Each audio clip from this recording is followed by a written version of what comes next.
আমি শুরু করতে চাই মিরাজ মিয়া আপনার কাছ থেকে। অনেকগুলো আলোচনা, এর মধ্যে অনেক কিছু ঘটে গেছে, সো অনেকগুলো বিষয় নিয়ে কথা বলবো। একটু শুরু করি নির্বাচন প্রসঙ্গে। সালাউদ্দিন আহমেদ বলছেন ফেব্রুয়ারিতে রমজান শুরুর ১ সপ্তাহ আগে নির্বাচন, এ বিষয়ে কোনো সন্দেহ নাই। আপনাদের কি কোনো সন্দেহ আছে, বা আপনাদের কি কোনো সন্দেহ উদ্রেক করবার মতো কারণ আপনারা দেখাচ্ছেন? কারণ নাসিরউদ্দিন পাটোয়ারি তো বলেছেন ফেব্রুয়ারিতে নির্বাচন হবে না, জুলাই সনদ আইনি ভিত্তি দেবার আগে নির্বাচন নয়, গণপরিষদ ভোট আগে, ইত্যাদি নানান কিছু আপনারা নির্বাচনের আগে লাগিয়ে দিচ্ছেন। আপনারা কি কোনো সন্দেহের কারণ দেখছেন? প্রথমত আপনাকে ধন্যবাদ জানাচ্ছি, সহ আলোচক হিসেবে রাকিব ভাই আছেন, রাকিব ভাইকে ধন্যবাদ। প্রথম বিষয়টি হচ্ছে, দেখেন, প্রধান উপদেষ্টা কিন্তু আরো প্রায় 6 থেকে 7 মাস আগে থেকে উনি বলছেন যে নির্বাচন উনি ফেব্রুয়ারি ডিসেম্বর থেকে আগামী জুন মাসের মাঝামাঝিতে করবেন। তো ওই জায়গা থেকে আসলে নির্বাচন প্রধান উপদেষ্টার যিনি প্রেস সচিব আছেন তিনিও বলেছেন নির্বাচনটি ফেব্রুয়ারিতে হবে, এবং রাজনৈতিক সব দলগুলি মনে করছে যে নির্বাচন ফেব্রুয়ারিতে হবে। তবে রাজনৈতিক দলগুলোর মধ্যে আসলে যে জুলাই সনদকে কেন্দ্র করে একটি বিভেদ লক্ষ্য করা যাচ্ছে, ওই জায়গাটিতে আমি মনে করছি যে রাজনৈতিক দলগুলো যেহেতু জাতীয় ঐক্যমত্য কমিশনের মেয়াদ 1 মাস বৃদ্ধি করে, সেখানে আর থার্ড ফেজে যে আলোচনা সেটি এখনো বাকি আছে। সেখানে যখন আসলে রাজনৈতিক দলগুলো যখন আলোচনায় বসবেন, আশা করি যে একটা মীমাংসায় আসবে। ওই জায়গা থেকে আমরা এনসিপি যেটি বারবার বলছি যে নির্বাচন আসলে ফেব্রুয়ারি কেন, এটি যদি সম্ভব হয় ডিসেম্বরে করা হোক, জানুয়ারিতে করা হোক, আমাদের কোনো আপত্তি নাই। এবং নাসিরুদ্দিন পাটোয়ারি যেটি বলছেন যে ফেব্রুয়ারি নির্বাচন নির্বাচন হবে না, এটি আসলে এক ধরনের একটি কন্ডিশনাল ছিল, এবং নাহিদ ইসলামও কিন্তু স্পষ্ট করে মালয়েশিয়া সফরে গিয়েছেন। সেখানেও কিন্তু তিনি স্পষ্ট করে বলেছেন যে আসলে আমাদের সংস্কার এবং বিচার এবং হচ্ছে আমাদের যে রাজনৈতিক যে কাঠামো, সেখানে যদি সেটি পরিবর্তন না আসে তাহলে আসলে আমরা নির্বাচনের দিকে যাবো না, এই ধরনের একটি বক্তব্য দিয়েছেন। এটি আসলে স্পষ্টত এই কারণেই দিয়েছেন, আপনি জানেন যে বর্তমানে যে জুলাই সনদটি হয়েছে, জুলাই 5ই আগস্টের গণ অভ্যুত্থানের পরে ইন্টারিম সরকারের অধীনে যেই প্রায় 11টির অধিক সংস্কার কমিটি গঠিত হয়েছে, সেটিকে সংস্কার কমিটিগুলো আসলে কিন্তু নানা ধরনের অনেক ধরনের রাষ্ট্র সংস্কারের সুপারিশ তারা দিয়েছে। সেই সুপারিশগুলোকে আসলে প্রিসাইজ করে জাতীয় ঐক্যমত্য কমিশনের অধীনে আপনি জানেন যে 166টি সুপারিশ এনে তারা একটি স্প্রেড শিটের মাধ্যমে রাজনৈতিক দলের কাছে তারা পাঠিয়েছে। সেখান থেকে আসলে আরো প্রিসাইজ করে, যেগুলোতে সকল রাজনৈতিক দল একমত হয়েছেন, আংশিক একমত হয়েছেন, বা কিছুটা দ্বিমত রয়েছে, এরকম বিষয়গুলো নিয়ে প্রায় 84টা বিষয়ে জুলাই সনদ অন্তর্ভুক্ত করা হয়েছে। এখন সমস্যাটা হচ্ছে এই যে গণ অভ্যুত্থানের যে আকাঙ্ক্ষা এবং গণ অভ্যুত্থানের যে চাওয়া পাওয়া, এবং বিগত 1 বছর ধরে সংস্কার কমিটি এবং জাতীয় ঐক্যমত্য কমিশন অধীনে যে বিষয়গুলো আমাদের দেশের রাষ্ট্রের শাসনতান্ত্রিক কাঠামোতে পরিবর্তন আনবে, এই বিষয়গুলো তো এখন জুলাই সনদে অন্তর্ভুক্ত করা হয়েছে। সমস্যা হচ্ছে এই বিষয়গুলো আপনি কিভাবে বাস্তবায়ন করবেন, ইমপ্লিমেন্টেশন করবেন, এটার প্রক্রিয়াটা নিয়ে আসলে মিলে একটা।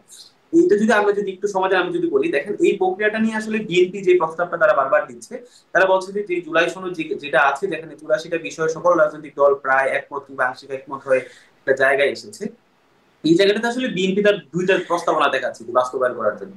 প্রথম প্রস্তাবনাটি হচ্ছে এই যে জুলাই সনদের মধ্যে যে 84টি বিষয় রয়েছে, এর মধ্যে প্রায় হচ্ছে আপনার 17 কিংবা 22টার মতো, 17 থেকে 22টার মতো আছে যেগুলো আসলে আইনি বিধি সংক্রান্ত। যে আইনি বিধি সংক্রান্ত গুলো বিএনপি বলছে যে এগুলো আসলে ইন্টারিম সরকার চাইলে অধ্যাদেশের মাধ্যমে বা ইন্টারিম সরকার এগুলো বাস্তবায়ন করতে পারে। কিন্তু যে 60টির মতো যেটি আসলে সংবিধান রিলেটেড আছে, এই সংবিধান ইস্যুগুলো বিএনপি চাচ্ছে যে এগুলো এই সরকার আসলে কোনো ম্যান্ডেট নেই, এটি আসলে পরবর্তী নির্বাচিত যে সরকার জাতীয় সংসদ হবে সেখানে পার্লামেন্টে গিয়ে বাকি সাংবিধানিক যে 60টি ইস্যু আছে এগুলো তারা সলভ করবে। এ থেকে বিএনপির অবস্থান তারা স্পষ্ট করেছে যে যেগুলো আইনি রয়েছে এগুলো আসলে এখনই এই সরকার অধ্যাদেশের মাধ্যমে করতে পারে, কিন্তু যেগুলো সংবিধান রিলেটেড এগুলো আগামী সংসদের উপর তারা ছেড়ে দিচ্ছে। জামাত ইসলামের দিক থেকে তারা আসলে যেটি চাচ্ছে যে এই যে জুলাই সনদ যেটি রয়েছে, এদিকে তারা আসলে প্রথমত তারা আসলে এই ক্ষেত্রে তারা দুইটা দিক দেখাচ্ছে। একটা হচ্ছে যে আহ, সরকার মানে আমাদের বর্তমান যিনি প্রেসিডেন্ট আছেন তার একটা স্পেশাল যে প্রোক্লামেশন বা অধ্যাদেশ, এরকম একটা কিছু চাচ্ছে, যেটা আসলে বলা হয় যে আসলে সংবিধানের রাষ্ট্রের বিশেষ মুহূর্তে বিশেষ সময়ে বিশেষ সাংবিধানিক ব্যবস্থা যে প্রোক্লামেশনের কথা তারা বলছে। এটার ক্ষেত্রে তারা বলছে আরেকটা, তারা প্রস্তাব দিচ্ছে যে জুলাই সনদ যেটি আছে এটিকে আসলে গণভোটের মাধ্যমে এই জুলাই সনদটি বাস্তবায়ন করা হোক। এখন জামাতের দিক থেকে স্পষ্ট, এনসিপির দাবি হচ্ছে যে জুলাই সনদ যেগুলো আছে, এই জুলাই সনদটা বাস্তবায়নের পদ্ধতি হচ্ছে আপনি গণপরিষদ নির্বাচন করবেন, এই নির্বাচনের মাধ্যমে এই জুলাই সনদের যে সাংবিধানিক যে বিষয়গুলো রয়েছে সেগুলো গণপরিষদের মাধ্যমেই সেটেল করে তারপরে আপনার নতুন সংবিধানের অধীনে যে নির্বাচন সেটি হবে। তো এই জায়গা থেকে আসলে তিনটা দল এখন তিন দিকে আসলে আমরা দেখেছি যে তারা তিন দিকে যাচ্ছে। তো এই জায়গা থেকে আসলে মনে করি যে নির্বাচনের যে ইস্যুটি এটি আসলেই এখন বর্তমানে এমন একটি ক্রিটিক্যাল জায়গায় এসেছে যে ফেব্রুয়ারিতে নির্বাচন হবে এটি যেমন অনেকাংশে সত্য, আবার তিনটি আহ, রাজনৈতিক দল যেটি আসলে বর্তমানে অনেক বেশি গুরুত্বপূর্ণ ভূমিকা পালন করছে, তাদের তিন দিকের যে মতভেদ এটির কারণে আসলে এক ধরনের একটা অনিশ্চয়তা তৈরি হয়েছে। জি। তো এই জায়গাটি থেকে আসলে এখন এখন এই দেখা যাবে যে অনিশ্চয়তা থেকে আপনি কি আপনার কি মনে হয়, তার মানে আপনারা অনিশ্চয়তাটাকেই আপনারা প্রিভেল করছেন, মানে আপনারা বিএনপি দেখছে নিশ্চয়তা, তারা বলছে নিশ্চিত যে ফেব্রুয়ারিতে নির্বাচন হবে, রমজানের 1 সপ্তাহ আগে। আপনারা দেখছেন অনিশ্চিত। না, আমরা অনিশ্চিত দিচ্ছি এই কারণে যে আসলে জুলাই সনদটা জি, যদি আসলে কারণটা আপনি আপনার ব্যাখ্যা করেছেন যে 3 দলের 3 রকম অবস্থান। আমি একটু রাকিব আল হাসান আপনার কাছ থেকেও একটু এই বিষয়ে ছোট করে যদি জানতে চাই, নির্বাচন ফেব্রুয়ারির প্রথমার্ধে হবে, বা সালাউদ্দিন আহমেদ যেটি বলছেন রমজানের 1 সপ্তাহ আগে নিশ্চিত, নিশ্চিত নাকি অনিশ্চিত? জি, আপনাকে ধন্যবাদ শারমিন আপা। আপনার মাধ্যমে দর্শক শ্রোতা মন্ডলী এবং আমার সহ-আলোচককে শুভেচ্ছা জানাই। দেখুন, নির্বাচনটি ফেব্রুয়ারিতে, রোজার আগে। আমরা রোজা সম্ভবত জানি 18 বা 19 ফেব্রুয়ারিতে রমজান শুরু হবে, চাঁদ দেখার উপর নির্ভরশীল, কিন্তু আনুষ্ঠানিকভাবে অনানুষ্ঠানিকভাবে আমরা সেটাই জানি। তো এর আগে কিন্তু ইলেকশন হওয়াটা উচিত, ইলেকশন হওয়াটা দরকার। এটা কিন্তু আমরা 13ই জুন যখন লন্ডনে জনাব তারেক রহমানের সাথে জনাব অন্তর্বর্তীকালীন সরকারের প্রধান উপদেষ্টা জনাব প্রফেসর ডক্টর ইউনূসের মিটিং হয়েছে, তারপর থেকে কিন্তু আমরা জানি। এবং এটাই যে জল ঘোলাটা মোটা দাগে সাধারণ মানুষের কাছে সেটা কেটে গিয়েছিল, কিন্তু তারপরে আমরা দেখলাম যে ঐকমত্য কমিশনের যে সংস্কার প্রক্রিয়ার যে ঐকমত্য কমিশনের যে বৈঠকগুলো, সেটি খুব স্বতঃস্ফূর্তভাবে হয়েছিল। এবং তারপরে সম্ভবত আমি যদি ভুল না করে থাকি 826টির মধ্যে 775টি তারা একমত হয়েছে। তো সেখানে অলরেডি আমার সমালোচক বলেছে কিছু হচ্ছে কি আপনার সংবিধানে অনুযায়ী আপনার সংসদে করতে হবে, কিছু সংসদের আগে অধ্যাদেশ জারি করে করতে হবে, কিছু আংশিক করে গিয়ে তারপর পরে গিয়ে বাস্তবায়ন করতে হবে। সেটা মূল কথা না। মূল কথা হচ্ছে কি আসলে আমি যেটা মনে করি একজন সাধারণ সিটিজেন হিসেবে, সেটা মনে করি যে ইলেকশনটা ডিসেম্বরে হওয়া উচিত। এটা হচ্ছে আমার পার্সোনাল স্পেকুলেশন। কারণ হচ্ছে কি আমাদের দেখুন এই জি, মুহূর্তে এই আমরা যে অবস্থানে একটি বিএনপিও ছিল, কিন্তু বিএনপি তারপর লন্ডন বৈঠকের পর সেখান থেকে আসলে ফেব্রুয়ারিতে গেছে। হ্যাঁ হ্যাঁ আসলে আমি কখন আসছি হওয়া আসছি উচিত সে সেটা নিয়ে প্রসঙ্গে। যদি আমরা ডিবেটে না গিয়ে, আমরা যদি মানে ওকে। ফেব্রুয়ারিতেই হবে কিনা, একদল বলছে নিশ্চিত আর একদল বলছে অনিশ্চিত, বা আর 2 দল বলছে একরকম অনিশ্চিত। এখন আচ্ছা সেই বাস্তবতা থেকে কি মনে হয়, বা কোন দিকে যাচ্ছে আচ্ছা, জিনিসটা? সেই বাস্তবতা থেকে দেখুন, আপনি তো নিজে বলেছেন যে বিএনপি বলছেন নিশ্চিত হবে, এবং বিএনপির সাথে সুর মিলিয়ে অন্তর্বর্তীকালীন সরকারের যেসব উপদেষ্টারা নির্বাচনকে পিছনে রাখেও তারা সামনে বলছিল, তারাও এখন কিন্তু বলছে যে একটি দলের জন্য কারো বক্তব্যে আমাদের ইলেকশন পিছিয়ে থাকবে না। আমি যদি বিশেষ করে যদি বলি যে বনপরিবেশ উপদেষ্টা সৈয়দ রেজওয়ান হাসান কিন্তু বলেছে যে একজন ব্যক্তির মন্তব্য কিন্তু আমরা ইলেকশন কিন্তু আমরা পিছিয়ে দিব না। আমরা কিন্তু ইলেকশন ফেব্রুয়ারিকে কেন্দ্র করে আমাদের প্রস্তুতি সম্পন্ন হচ্ছে এবং আমরা প্রস্তুতি নিচ্ছি। সেই দৃষ্টি থেকে আমি ব্যক্তিগতভাবে পুলিশ প্রশাসন বা মিলিটারি সব স্টেক হোল্ডারদের সাথে আমি ব্যক্তিগত কথা বলেছি, তারাও বলেছে যে আমাদের ডিরেকশন রয়েছে ফেব্রুয়ারিতে ইলেকশনটি হবে, সে মোতাবেক কিন্তু আমরা প্রস্তুতি নিচ্ছি। কিন্তু ইলেকশন যে হবে এটা কিন্তু নিশ্চিত না। কারণ হচ্ছে কি সেটা একটা অনিশ্চয়তার ম্যাগ কিন্তু রয়ে গেছে। বিশেষ করে আপনি যদি দেখেন আমাদের ঐক্যমত্য সংস্কারের পরবর্তী সময় থেকে যখন 2রা আগস্ট শহীদ মিনারে যখন এনসিপি যখন বলেছিল যে তারা 24টি দফা দিয়েছিল, সেখানে কিন্তু তারা আবার নতুন সংবিধান চায়, তারা গণভোট চায়, গণপরিষদ চায়, সেকেন্ড রিপাবলিক চায়। তো এই ইস্যুগুলো মীমাংসা হওয়া ছাড়া তারা ইলেকশন করতে চায় না। এবং আজকেও তারা বলেছে তারা সংস্কার বাস্তবায়ন চায় না। তারা জনাব নাসিরউদ্দিন পাটোয়ারি তিনি বলেছে ফেব্রুয়ারিতে ইলেকশন হবে না। আর জনাব নাহিদ ইসলাম বলছেন যে ফেব্রুয়ারিতে ইলেকশন হবে বলে মনে হয় না। সুতরাং এই ধরনের ল্যাঙ্গুয়েজ কিন্তু চেঞ্জ হচ্ছে, এবং তাদের প্রত্যেকেরই কিন্তু একটা অ্যাটিটিউড দেখা যাচ্ছে যে তারা আসলে ইলেকশন মুখী না। আর তার চেয়ে বড় কথা হচ্ছে কি আপনি যখন ইলেকশনে পার্টিসিপেট করবেন, তার মানে হচ্ছে কি আপনার ইলেকশনে পার্টিসিপেট করার সেই ধরনের মানসিক প্রস্তুতি থাকা দরকার, শারীরিক প্রস্তুতি থাকা দরকার, মাঠের প্রস্তুতি থাকা দরকার, দলের প্রস্তুতি থাকা দরকার। যেটা আমরা এখন পর্যন্ত এনসিপি, জামাত এবং ইসলামী আন্দোলন যে 3টি মোটা দাগা শক্তি ইলেকশনকে বানচাল করতে চায় এবং ইলেকশনকে পিছিয়ে দিতে চায়, যারা জামাত তো ইলেকশনের 300 ব্যাপারে আসনের আগ্রহী না। প্রার্থী নির্ধারণ করে ফেলেছে, জামাতের তো একটা প্রস্তুতি দেখা যাচ্ছে। আবার কিন্তু জামাত কিন্তু আবার এই কথা বলছে 300 আসনের প্রার্থী দিচ্ছে, কিন্তু তারা কিন্তু আবার বলছে পিআর, তারা পিআর ছাড়া ইলেকশনে যাবে না। যদি আপনি 300 আসনের প্রার্থী দিতে চান বা দিতে চান, তাহলে আপনার পিআর এ কেন আবার আসছেন? কারণ পিআর থাকলে তো আপনি স্পেসিফিক কোনো প্রার্থী থাকে না। সুতরাং এই দলগুলোর কিন্তু আচরণে, কথাবার্তা এবং তাদের অ্যাক্টিভিটিতে ইলেকশন কেন্দ্রিক সামঞ্জস্য আমরা দেখতে পাচ্ছি না। এবং শুধু তাই না, তারা কিন্তু বারবারই বলছে যে সংস্কার বাস্তবায়ন ছাড়া, আজকেও কিন্তু বলেছে সংস্কার বাস্তবায়ন ছাড়া তারা, জনাব আক্তার হোসেন বলেছেন যে সংস্কার বাস্তবায়ন ছাড়া তারা ইলেকশন করতে দিবেন না, ইলেকশন হতে দিবেন না। মানে এই মোটা দাগে ল্যাঙ্গুয়েজ গুলো খুব কাছাকাছি। সুতরাং তাদের ইলেকশন কেন্দ্রিক যে কোনো প্রস্তুতি নেই। এবং ইলেকশনের আসলে আপনি দেখুন, আপনি যদি বিএনপি ছাড়া, বিএনপি একটা বড় দল, এই মুহূর্তে আওয়ামী লীগ মাঠের বাইরে, আওয়ামী লীগ মানে আমরা যদি বলি ফেসিবাদের বিলুপ্ত হয়ে গেছে বা ফেসিবাদ পালিয়ে গেছে, তা যদি আমি সরিয়ে রাখি, বিএনপি মোটা দাগে শক্তি। এর বাইরে যদি আপনি বলেন জামাত, এনসিপি এখনো নিবন্ধন পায়নি, ইসলামী আন্দোলন, গণ অধিকার পরিষদ, জাতীয় পার্টি, কারোই কিন্তু আপনি যদি ধরেন বিএনপি ছাড়া অন্য কোনো দল যদি ক্ষমতা আসে, তো রাষ্ট্র যদি চালাতে হবে, সে রাষ্ট্র চালানোর যে এটিটিউড বা রাষ্ট্র চালানোর যে পূর্ব প্রস্তুতি, সেটা কোনো দলের মধ্যে দেখা যাচ্ছে না। সুতরাং তারা যে ইলেকশন মুখী না, সেটা কিন্তু তাদের আচরণে প্রমাণিত। এবং তার চেয়ে বড় কথা হচ্ছে কি এই আচরণ, তার মানে আসলে আমি যদি সামারি করি, আমি যে প্রশ্নটা করছিলাম, যাচ্ছে না, আমি যে প্রশ্নটি করছিলাম নিশ্চিত নাকি অনিশ্চিত, সেইখানে আসলে সামারি করলে অনিশ্চিত কথাটা অনিশ্চয়তার ম্যাগটা এখনো কেটে যায় না। অনিশ্চয়তার ম্যাগটা এখন কেটে যায়। এই যে আপনি বলছিলেন বিএনপির সাথে সুর মিলেছে সরকার, বা সরকারের সাথে সুর মিলাচ্ছে বিএনপি এখন নির্বাচন ইস্যু সহ বিভিন্ন ইস্যুতে, সেই ইস্যুটাতে আমি একটু পরে আসি, সুর মিলানোর ইস্যুটাতে। কিন্তু নির্বাচন প্রসঙ্গে একটু আমি আরেকটু মিরাজ ভাই আপনার কাছে জানতে চাই। আগেও মনে হয় এই বিষয়টি নিয়ে আপনার সাথে কথা হয়েছে। জোটের বিষয়ে আপনারা ইলেকশন মুখী না এরকম যেমন কথা আছে, আর অন্যদিকে এরকম কথা আছে একটা জোট নিয়ে আলোচনা চলছে। এনসিপি কে জোটের প্রস্তাব দিচ্ছে বিএনপি, এরকম খবর গণমাধ্যমে দেখা যাচ্ছে। মানে সালাউদ্দিন আহমেদ বলছেন জামাতের সঙ্গে জোটের সুযোগ নেই, তবে এনসিপির জন্য আলোচনার দরজা খোলা আছে। মানে আপনাদের ভাবনাটা কি, কোনো আপনাদের মধ্যে কোনো ভাবনা হয়েছে, কোনো আলোচনা হয়েছে এই বিষয়ে? আলোচনা প্রথমত আসলে জোটের যে ইস্যুটি আসে, দেখেন আমরা যখন জাতীয় নাগরিক পার্টি গত ফেব্রুয়ারিতে আত্মপ্রকাশ করে তার কয়েকদিনের মধ্যে আমাদের যে সংবাদ সম্মেলনটি হয়েছিল সেখানেও আমাদের এই জোটের ইস্যুটি প্রশ্ন তোলা হয়েছিল। সেখানে আমাদের আহ্বায়ক কিন্তু স্পষ্ট করে বলে দিয়েছিল যে আসলে এনসিপি আগামী নির্বাচনে তারা কোনো জোটে যাবে না। প্রয়োজন হলে যদি কখনো জোট করার যদি প্রয়োজনীয়তা অনুভব করা হয় তাহলে এনসিপির নেতৃত্বে একটি জোট হবে, এরকম একটি ইঙ্গিত দিয়েছিল। তাহলে সেখানে স্পষ্ট করে বলেছিল যে এনসিপি আসলে জোটে যাবে না।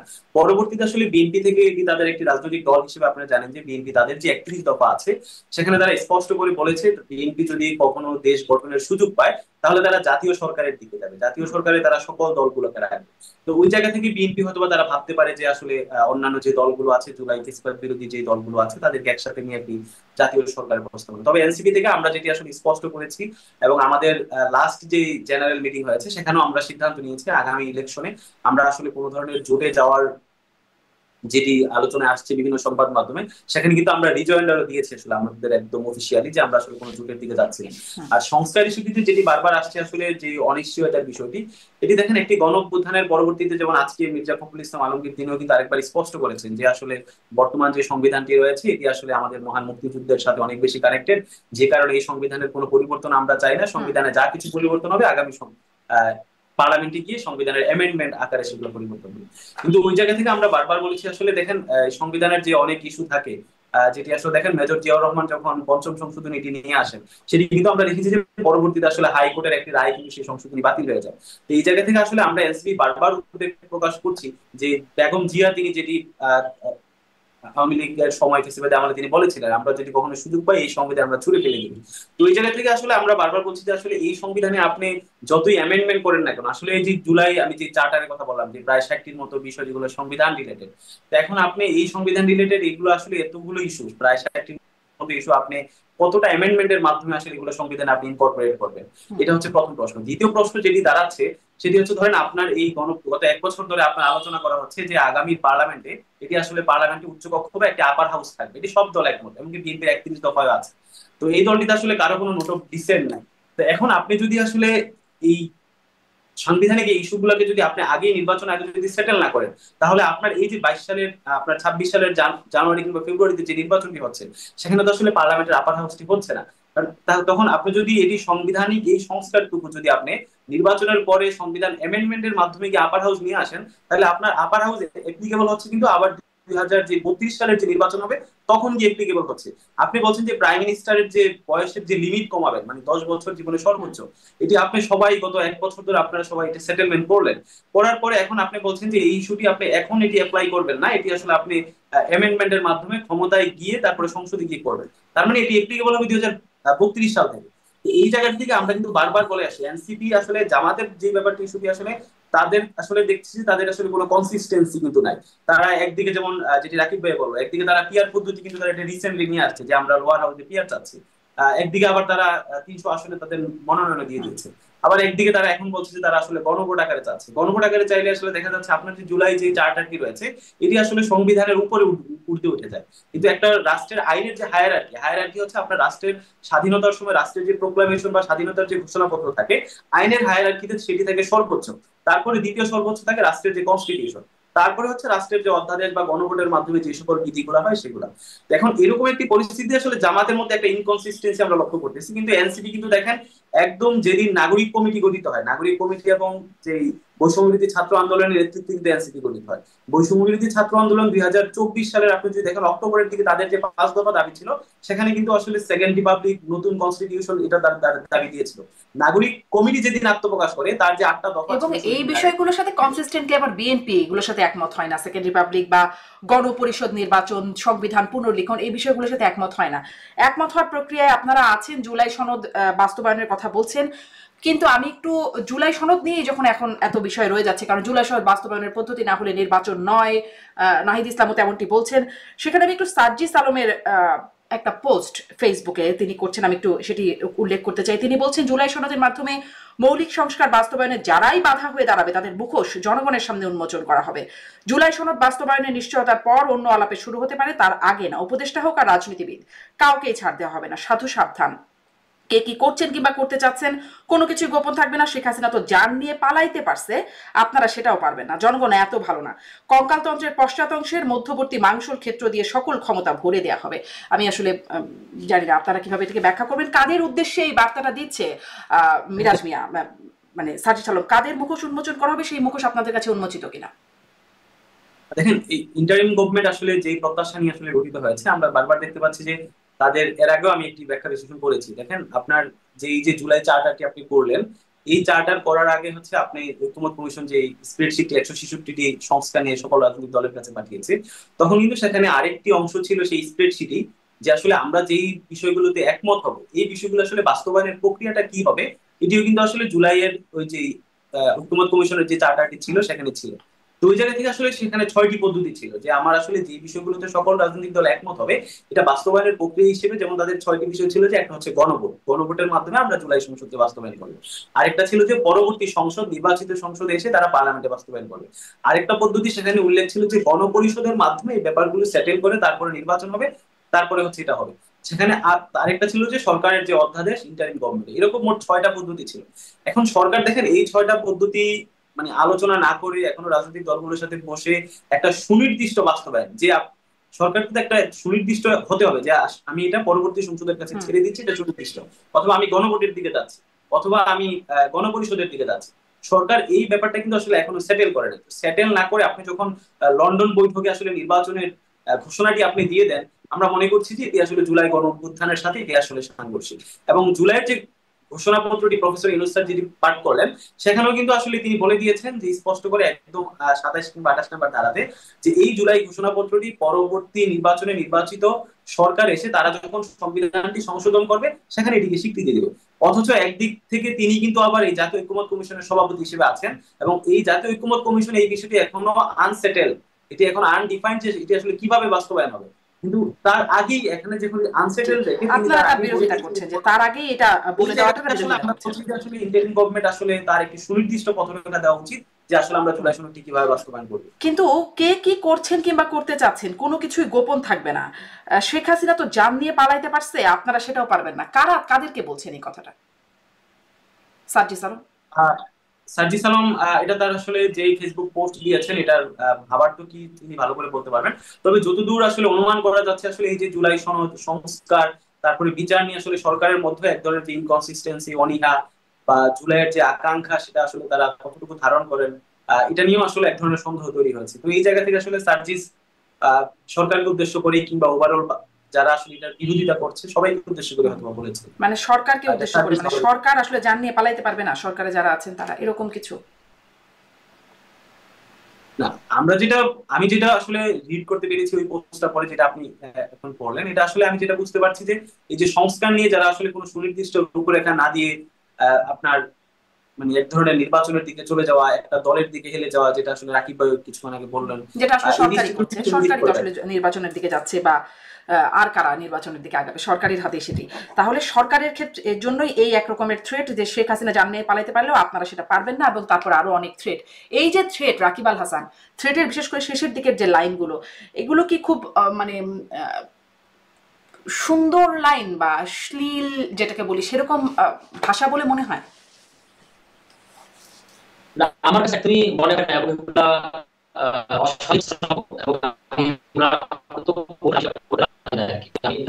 দায়িত্বশীল অবস্থান থেকে, মানে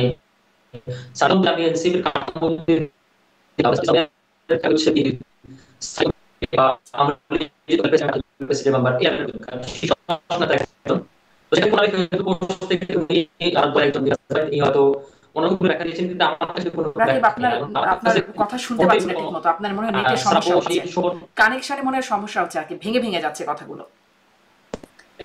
দেখেন, আপনি যদি কিছু করার থাকে আপনার কাছে, আপনি দেখতে পারেন। আমি একটু তাহলে মিরাজের কাছে আরেকটু, আপনি এটা ঠিক করতে করতে মিরাজের কাছেই শুনে আছি, মানে এই কথাগুলোর মধ্যে কি শ্লীলতার অভাব আছে বা নাকি যথাযথই বলে মনে করেন? বিশেষ করে শেষ অংশটুকু পড়তে আমার বেশ আপত্তি লাগছিল, কিন্তু এখন এত বেশি এরকম কথা হচ্ছে যে আপত্তি করে আর আসলে খুব বেশি আটকানোর জায়গা নেই, যার কারণে পড়েই দিলাম। আসলে এটা কি খুব মানে যথাযথ ভাষা ব্যবহার হচ্ছে?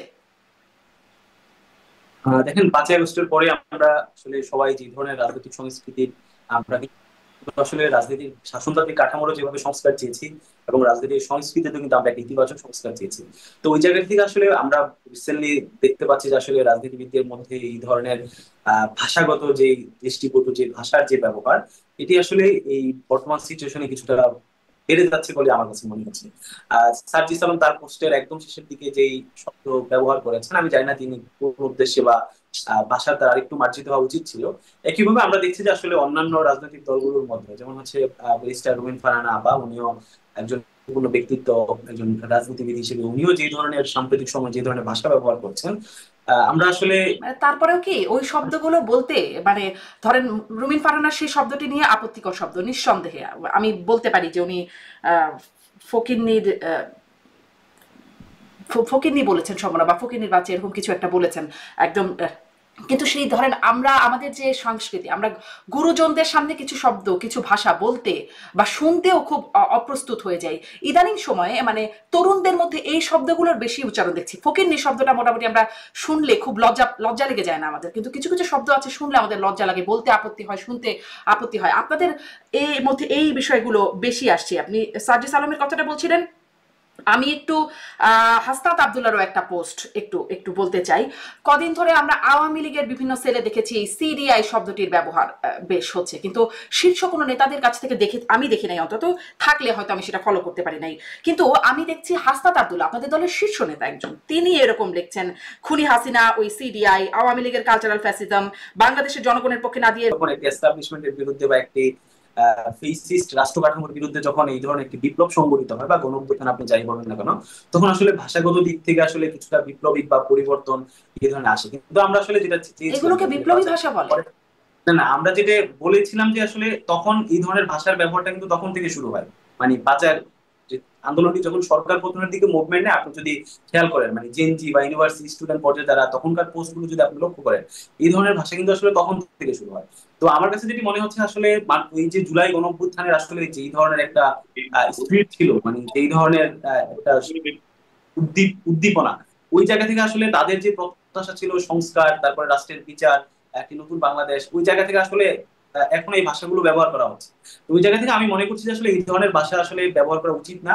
আমাদের রাজনীতির যে সংস্কৃতি আছে সেখানে আসলে রুচিশীল, মার্জিত, জি। পরস্পরের প্রতি যে শ্রদ্ধাশীল, আহ এই ধরনের ভাষা আসলে ব্যবহার আপনার এই করা মনে উচিত। করাটাকে আমি অন্তত স্বাগত জানাতে চাই, কিন্তু আপনার দল কেন সেটা মনে করছে না, দলের শীর্ষ নেতারা কেন সেটি মনে করছে না, বা এরকম শব্দ ব্যবহারের পরে দল থেকে কেন কিছু বলা হচ্ছে না, সেটি নিয়ে একটু যদি পরে কখনো শোনার সময় হয়। আমি রাকিব আল হাসান, আশা করছি আপনাকে এখন শুনতে পাবো। এই ভাষার ব্যবহার নিয়ে একটু আমি একটু আপনার কাছ থেকে জানতে চাই, যে যেটি আমাকে বলছিলেন। শোনা যাচ্ছে এখন? আপনাকে আমি এখন শুনতে পাচ্ছি। আমাকে শোনা যাচ্ছে? পাচ্ছি রাকিব, আপনি আমাকে শুনতে আচ্ছা, ওকে, পাচ্ছেন? ফাইন। জি, জি, পারফেক্ট। যে আমি ক্লিয়ারলি শুনতে পাচ্ছি না, আমি আপনি শুনতে যেই পাচ্ছেন না? বিষয়টি জানতে ওকে। চাচ্ছিলাম যে আপনি শুনেছেন কিনা, মিরাজ মিয়া বলছিলেন যে বিপ্লবের পরে বা জেন জির একটা ভাষা একরকম এই ধরনের বিষয়গুলো চলে আসছে। আমি বলছিলাম, আপনি শুনছিলেন সার্জিস আলমের সেই পোস্টের শেষের দিকের অংশের যেই ভাষাটা, বা কদিন আগে হাসনাত আবদুল্লাহ কালচারাল ফ্যাসিজম, ওই সিডিআই শব্দের ব্যবহার, ফেসবুক পোস্টে, পাবলিক পোস্টে এরকম শব্দের ব্যবহার, বা যদি আমি আরো একটু বলি, এই ফজলুর রহমান এর বাসার সামনে যেই বক্তব্য দেওয়া হচ্ছে এখন বিএনপির চেয়ারপারসনের উপদেষ্টা, টিনের চালে কাউয়া, পরের লাইনার বলা যায় না, তারপরে তারেক রহমানকে নিয়ে বিশ্ববিদ্যালয় এলাকায় এরকম বক্তব্য এসেছে। আমি একটু মোটা দাগেই জানতে চাই, আসলে তরুণদের মধ্যে কি এইরকম অশ্লীল শব্দ ব্যবহার খুব উৎসাহব্যঞ্জক ব্যাপারে? না, এটা আসলে খুবই দুঃখজনক ব্যাপার। দুঃখজনক ব্যাপার সেটা হচ্ছে কি, দেখুন আমাদের এই মুহূর্তে বাংলাদেশ যারা রাজনীতি করছে তারা কিন্তু ফেসিবাদ বিরুদ্ধে একটা ছিল, এবং এই পুরো শক্তি এখন এই মুহূর্তে আপনি দেখুন যে ক্ষমতার ওপর এবং সবকিছু কেন্দ্র করে, এবং তার চেয়ে হচ্ছে কি দেশে অস্থিতিশীল পরিস্থিতি তৈরি করার জন্য। এবং আমি মনে করি যে একটা টার্গেট, একটা প্রি প্ল্যান হচ্ছে। আমি একটা উদাহরণ বলে হচ্ছে কি, যখন যুব দল ক্যাম্পাসে একজন দুটি ক্যাম্পাসে এই স্লোগান দিল যেখানে এটি দলীয় অন্তর্কোন্দলে সেটি আসলে চালাচি কেন করে না, ব্যবসায়িক অন্তর্কোন্দ করে না, খুন করা হয়েছিল যেটি বিএনপির পক্ষ থেকে অ্যাড্রেস করেছে, হাসিদার করেছে বিএনপি, বহিষ্কার করেছে এবং নিজ থেকে বিচার চেয়েছে। সে জায়গা থেকে তারেক রহমানকে টেনে, বেগম জিয়াকে টেনে, জিয়াউর রহমানকে টেনে সেটিকে মানে নানাভাবে অশ্রাব্য ভাষায় বক্তব্য দেওয়া হয়েছিল। আপনি দেখুন আমাদের আমি কিন্তু ধরেন হাসিনার সমালোচনা করেছি, আমরাও কিন্তু অনেক ভাষায় ফেসবুকে বলে সব কিন্তু কিন্তু এখন আপনি যেভাবে টার্গেট যেভাবে অ্যাটাক করা হচ্ছে আসলে খুবই দুঃখজনক। এবং তার চেয়ে বড় কথা হচ্ছে কি আমি এটা একটা লাইন অফ পয়েন্ট আপনি জানতে চান তাহলে এটা একটা মানে প্রেক্ষাপট পেয়ে যাবেন। আপনি যদি খেয়াল করেন যে এনসিপি বিশেষ করে যে তারা আপনি দেখুন জনাব নাসির পাটোয়ারি কিন্তু যখন প্রথম কক্সবাজার গেলেন তিনি তার সালাউদ্দিন আহমেদটি তারপরে তিনি আপনি কি আমার কথা শুনতে পাচ্ছেন? খুব ডিস্টার্ব হচ্ছে, আমি খুব কষ্ট করে বোঝার চেষ্টা করছি। আমার কাছে কিন্তু শোনা যাচ্ছে, আমার কিন্তু দেখা যাচ্ছে। আপনার কাছে মিরাজ ভাই আপনি কি শুনতে পাচ্ছেন রাকিবকে? এখানে খুবই অস্পষ্ট শোনা যাচ্ছে। জি আমার কাছে তাই মনে হচ্ছে, খুবই অস্পষ্ট আসলে। আমি দুজনকে ক্লিয়ারলি শুনতে পাচ্ছি, দেখতে পাচ্ছি। আপনাকে ক্লিয়ার দেখতে পাচ্ছি কিন্তু একটু শুনতে সমস্যা হচ্ছে। আচ্ছা, তারপর হচ্ছে কি আপনি দেখুন নেত্রকোনা তো জনাব নাসিরউদ্দিন পাটোয়ারি তিনি কিন্তু জনাব লুৎফুজ্জামান বাবরকে তিনি অ্যাটাক করে একই ধরনের অ্যাটাক করে কথা বলেছিলেন। তারপরে তিনি আপনি দেখুন সর্বশেষ তিনি সেনাবাহিনীকে কেন্দ্র করে তাদেরকে খুব মানে সমালোচনা আমরা প্রত্যেক জন্যই করতে চাই, সমালোচনার উদ্দে না, কিন্তু আপনি যেই ল্যাঙ্গুয়েজে সমালোচনা করেন, যে পরিমাণ ইনসাল্ট করা হচ্ছে একজনকে টেনে পুরো বাহিনীকে, সেটি যত আপত্তিকর। এবং তারপর যদি আপনি দেখেন টকশো তো কিন্তু আপনি দেখুন এনসিপির সাথে কিন্তু প্রায় এখন প্রায় ঘটনা হয়ে দাঁড়িয়েছে। এনসিপির সাথে বিএনপি বা অন্যান্য সাংবাদিক বা সুশীল সমাজ যারা যায় টকশোতে তাদের সাথে খুব একটা, আমি গতকাল একটা উদাহরণ আপনাকে দেই, সম্ভবত ডিবিসিতে জনাব হেলালের সাথে জনাব এস এম মোস্তাফিজেরও একটি বাকবিতন্ড হয়েছে। এবং তারা কিন্তু আমার কাছে যেটা মনে হচ্ছে একটা প্রি প্ল্যান আকারে তারা বিএনপি নেতা বা অন্যান্যদেরকে আসলে ক্ষিপ্ত করে উত্তপ্ত করে দেওয়ার চেষ্টা করতেছে। এবং যেহেতু তাদের একটা মোটা দাগের মাইন্ডসেট আসলে ইলেকশন কেন্দ্রিক না এবং ইলেকশন বিমুখী তারা, তো সুতরাং এটাকে আসলে তারা ওইভাবে অর্গানাইজ করার চেষ্টা করতেছে। এবং একসাথে ফেসবুকে আপনি দেখুন, ফেসবুকে আপনি যেটা জনাব সার্জিস আলমের কথা বলছিলেন যে ভরে দেওয়া বা এই জাতীয় কথাবার্তা, এগুলো মিনিং কি আমি আসলে জানি না। তো এই ধরনের অশালীন ভাষা যেটা আসলে প্র্যাকটিস করে একটা নরমালাইজ করা হচ্ছে এবং এটাকে আসলে জ্যানজির ভাষা, উনি যেটা বলতে যাচ্ছিলেন যে জ্যানজির ভাষা হিসেবে উপস্থাপন করে সেটাকে আসলে পরবর্তী প্রজন্মের কাছে আলফা বা বিটা বা যেই হোক না কেন সেটাকে আসলে ছড়িয়ে দেওয়ার চেষ্টা করছে। এবং মনে করতেছে যেটা আসলে মূল রাজনৈতিক সংস্কৃতি, কিন্তু এটা যেটা অপসংস্কৃতি এবং এটার সাথে কিন্তু আরেকটা আপনি দেখেন কিশোর গ্যাং এবং মব কালচার জড়িত। আমাকে কিন্তু এটা বলতে পারেন রাকিব, আপনারা আপনি অনেক বিশ্লেষণ করেন, পড়াশোনাও করেন, এই অপসংস্কৃতি বা এই যে ভাষা ল্যাঙ্গুয়েজ যেটি এখন আমরা রিসেন্টলি মানে রিসেন্ট সময় থেকে শুনতে পাচ্ছি, এটির কি কোনো এটি কি মানে অটোমেটিক্যালি এসেছে, নিজ থেকে চলে এসেছে বিষয়টা এরকম, নাকি কোথাও থেকে এটিকে পুশ করা হয়েছে বা আনা হয়েছে, এটিকে ছড়ানোর ব্যবস্থা করা হয়েছে, নাকি এটা আসলে অটোমেটিক ব্যাপার? এটা আসলে না, এটা অটোমেটিক আসলে ব্যাপার না। এটা আসলে দেখুন মানে যখন কেউ একজন এগুলো করে অনেক বেশি বিখ্যাত হয়ে যাচ্ছে, অনেক মানুষের কাছে পৌঁছে যাচ্ছে, অনেক বেশি পপুলার হচ্ছে, এটা আমাদের সোশ্যাল মিডিয়াতে অনেক অ্যাক্টিভিস্টরা রয়েছে, ইউটিউবে অনেক অ্যাক্টিভিস্টরা রয়েছে, তাদের মাধ্যমে এটা ছড়িয়েছে। এবং তার চেয়ে বড় কথা হচ্ছে কি আপনার ওই জুলাই আগস্টে এই লেভেলের অশ্রাব্য হয় নাই, এটাকে আপনি মোটা দাগে তাও মেনে নেওয়ার মতো মানবিক অশ্রাব্য বলতে চাই আমি, সে লেভেলে চলছিল যে ধরুন মানে সেটা আসলে ওয়ার্ড ফেলতে পারবো না যে তুমি কে আমি কে, রাজাকার রাজাকার কে বলেছে, কে বলেছে স্বৈরাচার স্বৈরাচার, সেটি আসলে স্লোগানের পরে ছিল, ছন্দ মিলে স্লোগানের পরে ছিল। কিন্তু ধরুন 1 2 3 তারপরে ড্যাশ ড্যাশ ড্যাশ টিয়ার চালে কাগুয়া ড্যাশ ড্যাশ ড্যাশ, এখন এই জিনিসগুলো তো ধরুন আপনার সামনে আমি উচ্চারণ করতে পারছি না এবং শুধুমাত্র আসলে তো সেখান থেকে এগুলো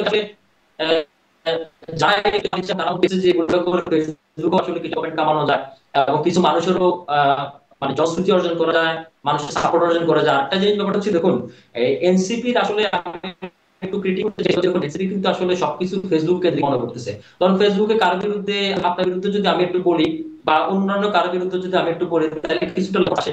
এবং সোশ্যাল মিডিয়ায় যে বুলিং এর একটা ব্যাপার স্যাপার থাকে, নারীদেরকে বুলিং করার ব্যাপার, বডি সেন্ড করার ব্যাপার, এবং আরো মানে ডেঞ্জারাস যে জিনিস আমি দেখি সেটা দেখুন আপনার একজন নারী হয়ে নারীকে এখন বুলিং করা এটা খুব নর্মালাইজ হয়ে গেছে। আপনি দেখুন এনসিপির একজন কেন্দ্রীয় নেত্রী, সম্ভবত উনি যুগ্ম সদস্য সচিব অ্যাডভোকেট হুমায়ুন, তিনি কিন্তু একটা আপত্তিকর মন্তব্য করেছিলেন ফেসবুকে, তারপরে আবার তিনি এটা ডিলিট করে দিয়েছেন, আবার সেটার জন্য তিনি একটা বেসরকারি টিভি চ্যানেল টক শোতে আবার তিনি আনুষ্ঠানিকভাবে ক্ষমাও চেয়েছেন। তো আমার কথা হচ্ছে আপনি যখন একটা দায়িত্বশীল পর্যায় থেকে আপনারা এগুলো করেন, এখন আসলে রাজনীতির চাকরি করতে চেয়েছিলাম, এবং আমাদের তরুণদের প্রতি বা তারুণ্যের প্রতি যেটা আশা ভরসা ছিল, যেটা আসলে ধরুন মানজায় প্রশাসনিক ব্যর্থ হয়েছে, সেই জায়গা থেকে দেখুন কালচারাল পর্যায়ে আমরা সেটাকে আসলে করছি।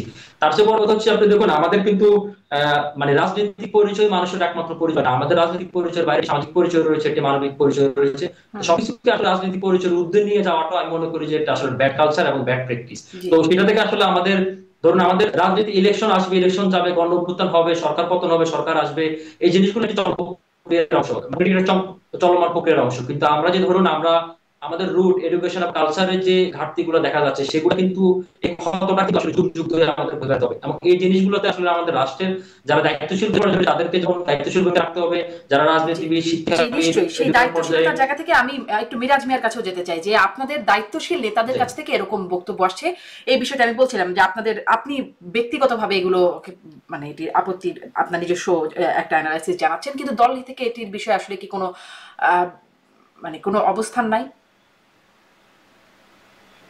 দলগত ব্যাপারটি হচ্ছে দেখেন, আপনার সোশ্যাল মিডিয়া প্ল্যাটফর্মে আপনি কি ধরনের ভাষা ব্যবহার করবেন বা কি ধরনের শব্দ চুজ করবেন, এটা আসলে এক ধরনের ব্যক্তিগত পর্যায়ে পড়ে। এটা আসলে দল থেকে কি ইন্টারফেয়ার করার মতো কোনো পরিস্থিতি আছে কিনা আপনাদের এই মিলিয়ন ব্যাপারটি। মিলিয়ন ফলোয়ার যাদের কথা বলছি, এটা কি খুব ব্যক্তিগত পর্যায়ে থাকে?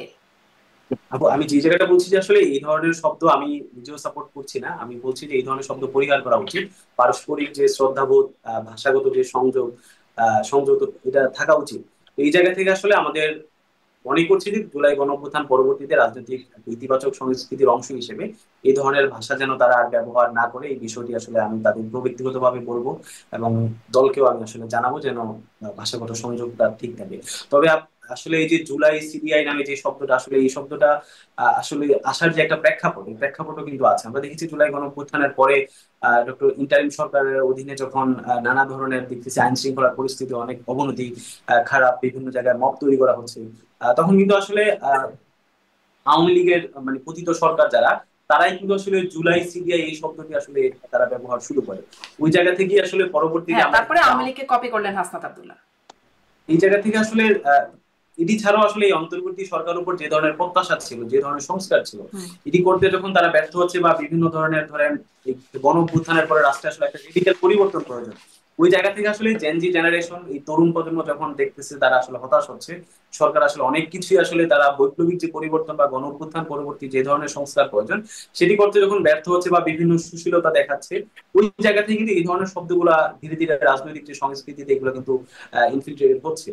ওই জায়গা থেকে আমরা চাই যে এটি আসলে পরিবর্তন হোক, ভাষাগত আপনাকে সংযোগ। আবারও সাধুবাদ যে আপনি বলছেন যে আপনি দলীয় ফোরামেও বিষয়টি বলবেন যে এই ধরনের শব্দের বিষয় আপনার কাছে, তাহলে যেহেতু মানে আপনি বিষয়টা অনুধাবনও করছেন, একটু এটাও জানতে চাই যে নাসিরউদ্দিন পাটোয়ারির কথা যেটি রাকিব আল হাসানও বলছিলেন, সেনাবাহিনীর খিলুনায়, তার আগে মুজিববাদ, জিয়াবাদ, সব বাদ, মানে এগুলো আর চলবে না, এই ধরনের কথাবার্তা মানে সেটি বলা, এরপরেও আরো বিএনপির সিনিয়র নেতাদেরকে নিয়ে যে ধরনের কথাবার্তা বলা, এক ব্যক্তি বেশ মানে শক্ত শক্ত কথা বলছেন, কড়া কড়া কথা বলছেন, এটিকে একটু আপনারা কি মনে করেন, এখানে কি কোনো ঔদ্ধত্য আপনারা দেখতে পান নাসিরউদ্দিন পাটোয়ারির?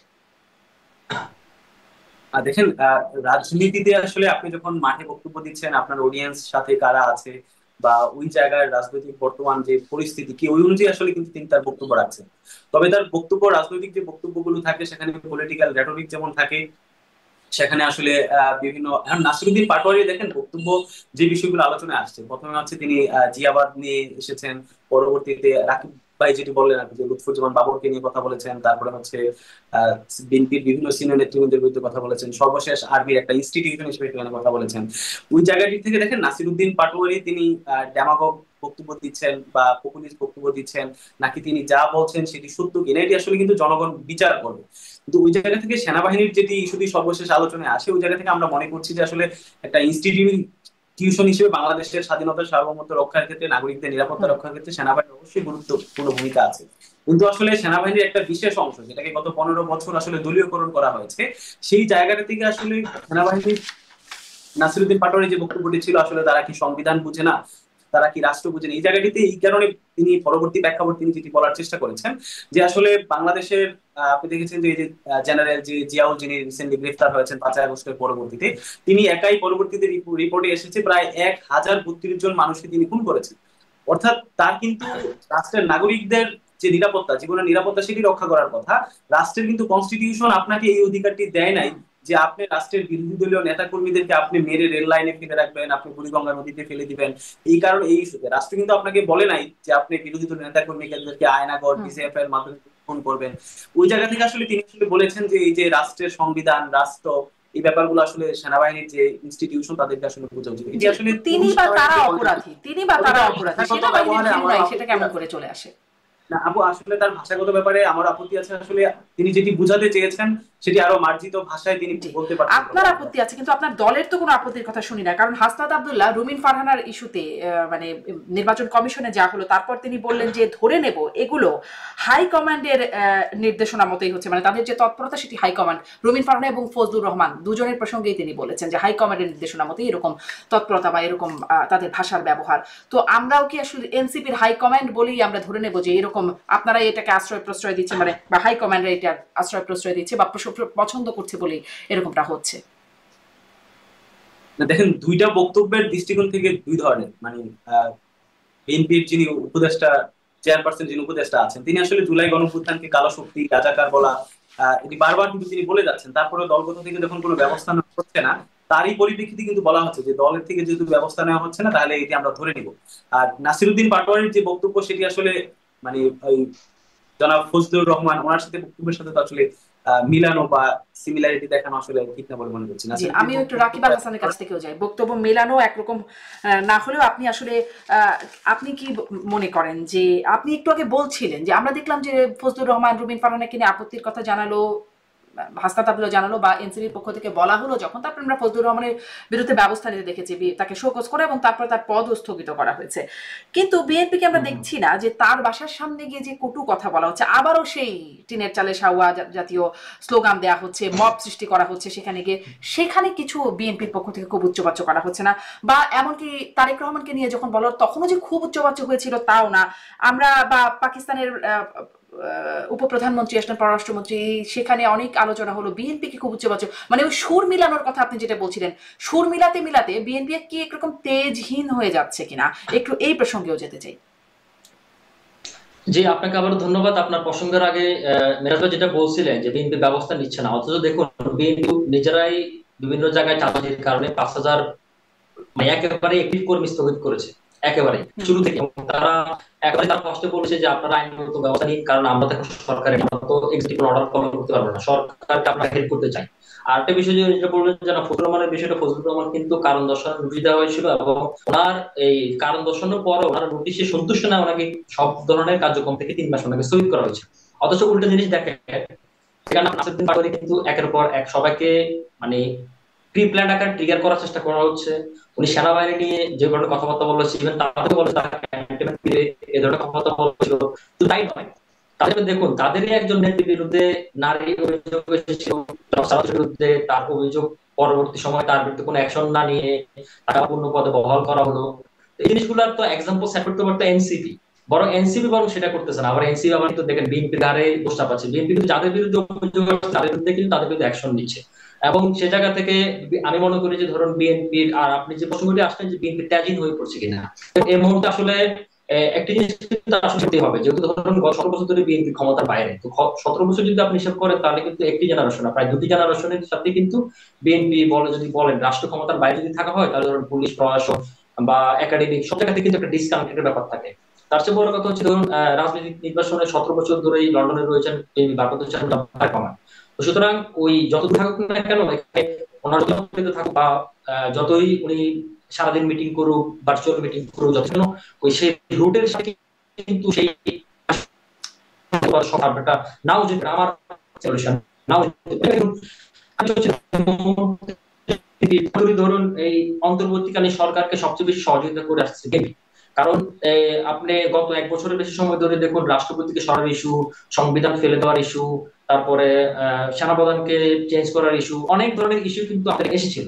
তো সেখানে বিএনপি বোল্ড ডিসিশন না নিত, তাহলে এই ধরনের একটা অরাজক অস্থিতিশীল পরিস্থিতি তৈরি হলে আমরা যদি দেখি, যখন গণঅভ্যুত্থানের পরবর্তী সময় পৃথিবীর অনেক দেশে উদাহরণ তৈরি হয়েছিল, যেমন তিউনিসের কথা বলতে পারি, মিশরের কথা বলতে পারি, সিরিয়ার কথা বলতে পারি, মানে আমাদের অনেক জায়গা থেকে আমাদের কিন্তু এই এই জায়গাগুলোতে যদি বিএনপি যদি শক্ত অবস্থান না নিত, তাহলে কিন্তু ধরুন আমরা কিন্তু যে কোনো মুহূর্তে এই জায়গাগুলো কিন্তু বিচ্ছিন্ন অবস্থা চলে যেত। বিএনপি একটু সবকিছু সই নিচ্ছে, এবং শুধু তাই নয়, আপনি যখন ঐক্যমত সংস্কারের বিষয় কিন্তু বিএনপি অনেক কিছু, আমরা মনে করতেছিলাম যে বিএনপি মেনে নেয়, কিন্তু শেষ পর্যন্ত কিন্তু বিএনপি সেগুলো মেনে নিল। বিশেষ করে 2বার বেশি পদের মধ্যে থাকা যাবে না, এটা কিন্তু একটা, আমি মনে করি একটা যুগান্তকারী সিদ্ধান্ত বিএনপি বিএনপি ভুল সেটাকে বিএনপি অনেক কিছু মেনে নিতে চাচ্ছে বা নিচ্ছে, এটা ত্যাগহীন বাঘের জন্য না, এটা আসলে মূলত হচ্ছে কি রাষ্ট্রকে রাজনীতির পথে না আটুক। কারণ হচ্ছে এই আমাদের দেশকে যে রাজনীতিকর করানোর জন্য আমাদের কিছু local player, local actor, international অ্যাক্টররাও কিন্তু রয়েছে, এবং তার চেয়ে বড় কথা হচ্ছে কিন্তু আমরা বাংলাদেশ এই মুহূর্তে যে টাইমটি পার করছি সেটি কিন্তু মানে ভূরাজনীতিক তথ্যভাবে খুব ইম্পর্টেন্ট বিষয়। আপনি যদি জানেন 3 দিনের রোহিঙ্গা সম্মেলন শুরু হয়েছিল গত 3 দিন আগে থেকে, আজকে কিন্তু সেটি সমাপনী শেষ হয়েছে, 40টি কান্ট্রি কিন্তু সেখানে অংশগ্রহণ করেছে। সুতরাং এটা একটা বৈশ্বিক মানে একটা আঞ্চলিক সমস্যা থেকে একটা বৈশ্বিক সমস্যা পরিণত হয়েছে, এবং তার ছাড়া অনেক অনেক শুল্ক নীতি, প্রত্যেকটি ইস্যুর সাথে কিন্তু বাংলাদেশ ওতপ্রোতভাবে জড়িত। সুতরাং বিএনপি আগেও সরকার পরিচালনা করেছে, বিএনপি এমন একটি পরিস্থিতি তৈরি হোক যে পরিস্থিতি আসলে সবকিছু নিয়ন্ত্রণের বাইরে চলে যায়। বিএনপি চায় ডেমোক্রেটিক পদে থাকতে, লিবারাল একটি ডেমোক্রেটিক দল হিসেবে তারা গণতান্ত্রিক ধারার মধ্যে থাকতে। সে কারণে আমি মনে করি সে যে কারণেই অনেক কিছু সবকিছুতে সুর মেলানোর জায়গায় বিএনপি সেই আচরণে গেছে, সবকিছুতে একটা সুর মেলানোর অর্থ না, আমি সুর মেলানোর অর্থ না, সুর মেলানোর অর্থ আমি সুর মেলানোর অর্থ ওই অর্থ বলেছিলাম যে অন্তর্বর্তীকালীন সরকারের কিছু উপদেষ্টা বিএনপির সাথে সুর যাচ্ছে, তারা ইলেকশনে চাচ্ছে, সেটা বলেছিলাম। আর এই না, মুহূর্তে যেমন আসলে ধরুন এই যে বিএনপি সুর মেলানোর কথা বলছি, বলছে। ধরুন আগে বিএনপি আন্দোলনের কথাও বলেছে এক সময়, প্রয়োজনে আন্দোলন। এক সময় বিএনপির কাছ থেকে শোনা গেছে 3 উপদেষ্টার পদত্যাগের দাবি তারা শক্তভাবে জানিয়েছে সরকারের কাছে। তারপরে লন্ডন বৈঠকের পর দেখা গেল সুর নরম হতে হতে বিএনপির একজন বিএনপি চেয়ারপারসনের একান্ত সচিব, সাবেক সচিব একজন, তিনি একটা বক্তব্য দিলেন যে অন্তত 8 জন উপদেষ্টার বিরুদ্ধে সীমাহীন দুর্নীতির মানে অভিযোগের তার প্রমাণ আছে। সেই বিষয়ে বিএনপি সাথে সাথে কোন রকম প্রমাণ বা কিছু সেটির দিকে তৎপরতা না গিয়ে বলে দিল যে আসলে সরকার মানে প্রধান উপদেষ্টা থেকে শুরু করে সব উপদেষ্টার প্রতি পূর্ণ আস্থা আছে, তাদের সততার প্রতি পূর্ণ বিশ্বাস বিএনপির আছে। কিছুদিন আগে যেখানে পদত্যাগের দাবি করছিল, মানে সুর মেলাতে মেলাতে বা আস্থা সহযোগিতা করতে করতে, সেটাই আমার প্রশ্ন ছিল যে সবখানেই কি এখন না, ব্যাপারটা আমি ক্লিয়ার করি। ব্যাপারটা হচ্ছে ধরুন এখন বিএনপি যদি এই সরকারকে ওন না করে, বিএনপি যদি এই সরকারকে আমি যদি বলি যে অসহযোগিতা করে, তাহলে এই সরকারের পক্ষে খুবই কষ্টসাধ্য হয়ে সরকার অ্যাকশন করা যাবে না। কিন্তু এখন ব্যাপারটা হচ্ছে কি, সরকার তো একটি বিশাল ম্যান্ডেট নিয়ে এসেছে, তারা বাংলাদেশের 90% মানুষের আহত নিহত সকল কিছু একটা ম্যান্ডেট আছে তাদের। একই সাথে ধরুন আমি যদি বলি ধরুন বিচার, সংস্কার, নির্বাচন, সবকিছু যদি আপনার শুরু হয়েছে, সংস্কারের কিন্তু একটা প্রক্রিয়া, শেষ পর্যন্ত যদি ইলেকশন যদি সরকার না করতে পারে, তাহলে এই সরকার যদি ব্যর্থ হয় তাহলে কারা করবে? কারণ হচ্ছে কি, ধরুন আমাদের এই যে একটা অন্তর্বর্তীকালীন সরকার ইমার্জেন্সি ক্রাইসিসে আমাদের একটি ডক্টর ইউনূসের নেতৃত্বে যে সরকারটা এসেছে, ভালো মন্দ সেটা ডিফারেন্ট ইস্যু, কিন্তু এই সরকার যদি ব্যর্থ হয় এবং এই সরকার যদি সেটা কমপ্লিট মানে একটা মিশন যদি কমপ্লিট না করতে পারে, তাহলে সেক্ষেত্রে কারা আসবে? তো সেক্ষেত্রে যদি আমরা মনে করি যদি যে একটা অগোছালো পরিবেশে যদি চলে আসে, তাহলে সেক্ষেত্রে কন্ট্রোল কিন্তু আমার আপনার বিএনপির বা কোনো স্টেক হোল্ডার থাকবে না। বিএনপি চায় না যে এই ধরনের একটা পরিস্থিতি, বিএনপি চায় ইলেকশনের সরকারকে ব্যর্থ না করার প্রচেষ্টায় বা এই সরকারকে সফল করার প্রচেষ্টায় বিএনপি আসলে অনেক কিছুতেই এখন মানে তাকে সুর মেলাতে হচ্ছেও, এরকম একটা বিষয়। কারণ আমি বলছিলাম আসলে উচ্চবাচ্য করতে দেখছি না এখনো, রাকিব আপনার কানেকশনটা ভালো হয় না, আপনার কানেকশনে একটু মানে নেটওয়ার্কে একটু এখনো সমস্যা, কেন যে থাকছে আমি বুঝতে পারছি না। একটু কষ্ট করেই শুনছি আপনার কথা। মিরাজের কাছে একটু যাই, মিরাজে ততক্ষণে আবারও একটু দেখেন যদি কিছু করার সুযোগ থাকে। মিরাজের কাছে একটু যাই যে পাকিস্তানের পররাষ্ট্রমন্ত্রী উপপ্রধানমন্ত্রী সফর করে গেলেন, সেখানেও আবার নাসিরউদ্দিন পাটোয়ারি সেখানে তিনি বললেন যে প্রেস ব্রিফিং করলেন, তিনি বললেন যে 71 ডিলের যে ইস্যুটা আছে সেটা তেমনি ভাবে এই 2 দেশের মধ্যে 24-এর পর ফরেন পলিসি কি হবে সেটা নিয়ে আলোচনা হয়েছে। মানে 71 ডিল কি আলোচনা হলো এই ইস্যুটা নিয়ে? আমরা যদি আসলে দেখেন, পাকিস্তানের উপপররাষ্ট্রমন্ত্রী বাংলাদেশে এসেছেন, এর আগে ইন্টারিম গভর্নমেন্টের সময় তার একজন পররাষ্ট্র সচিব লেভেলের ডেলিগেট বাংলাদেশে এসেছিলেন 2বার।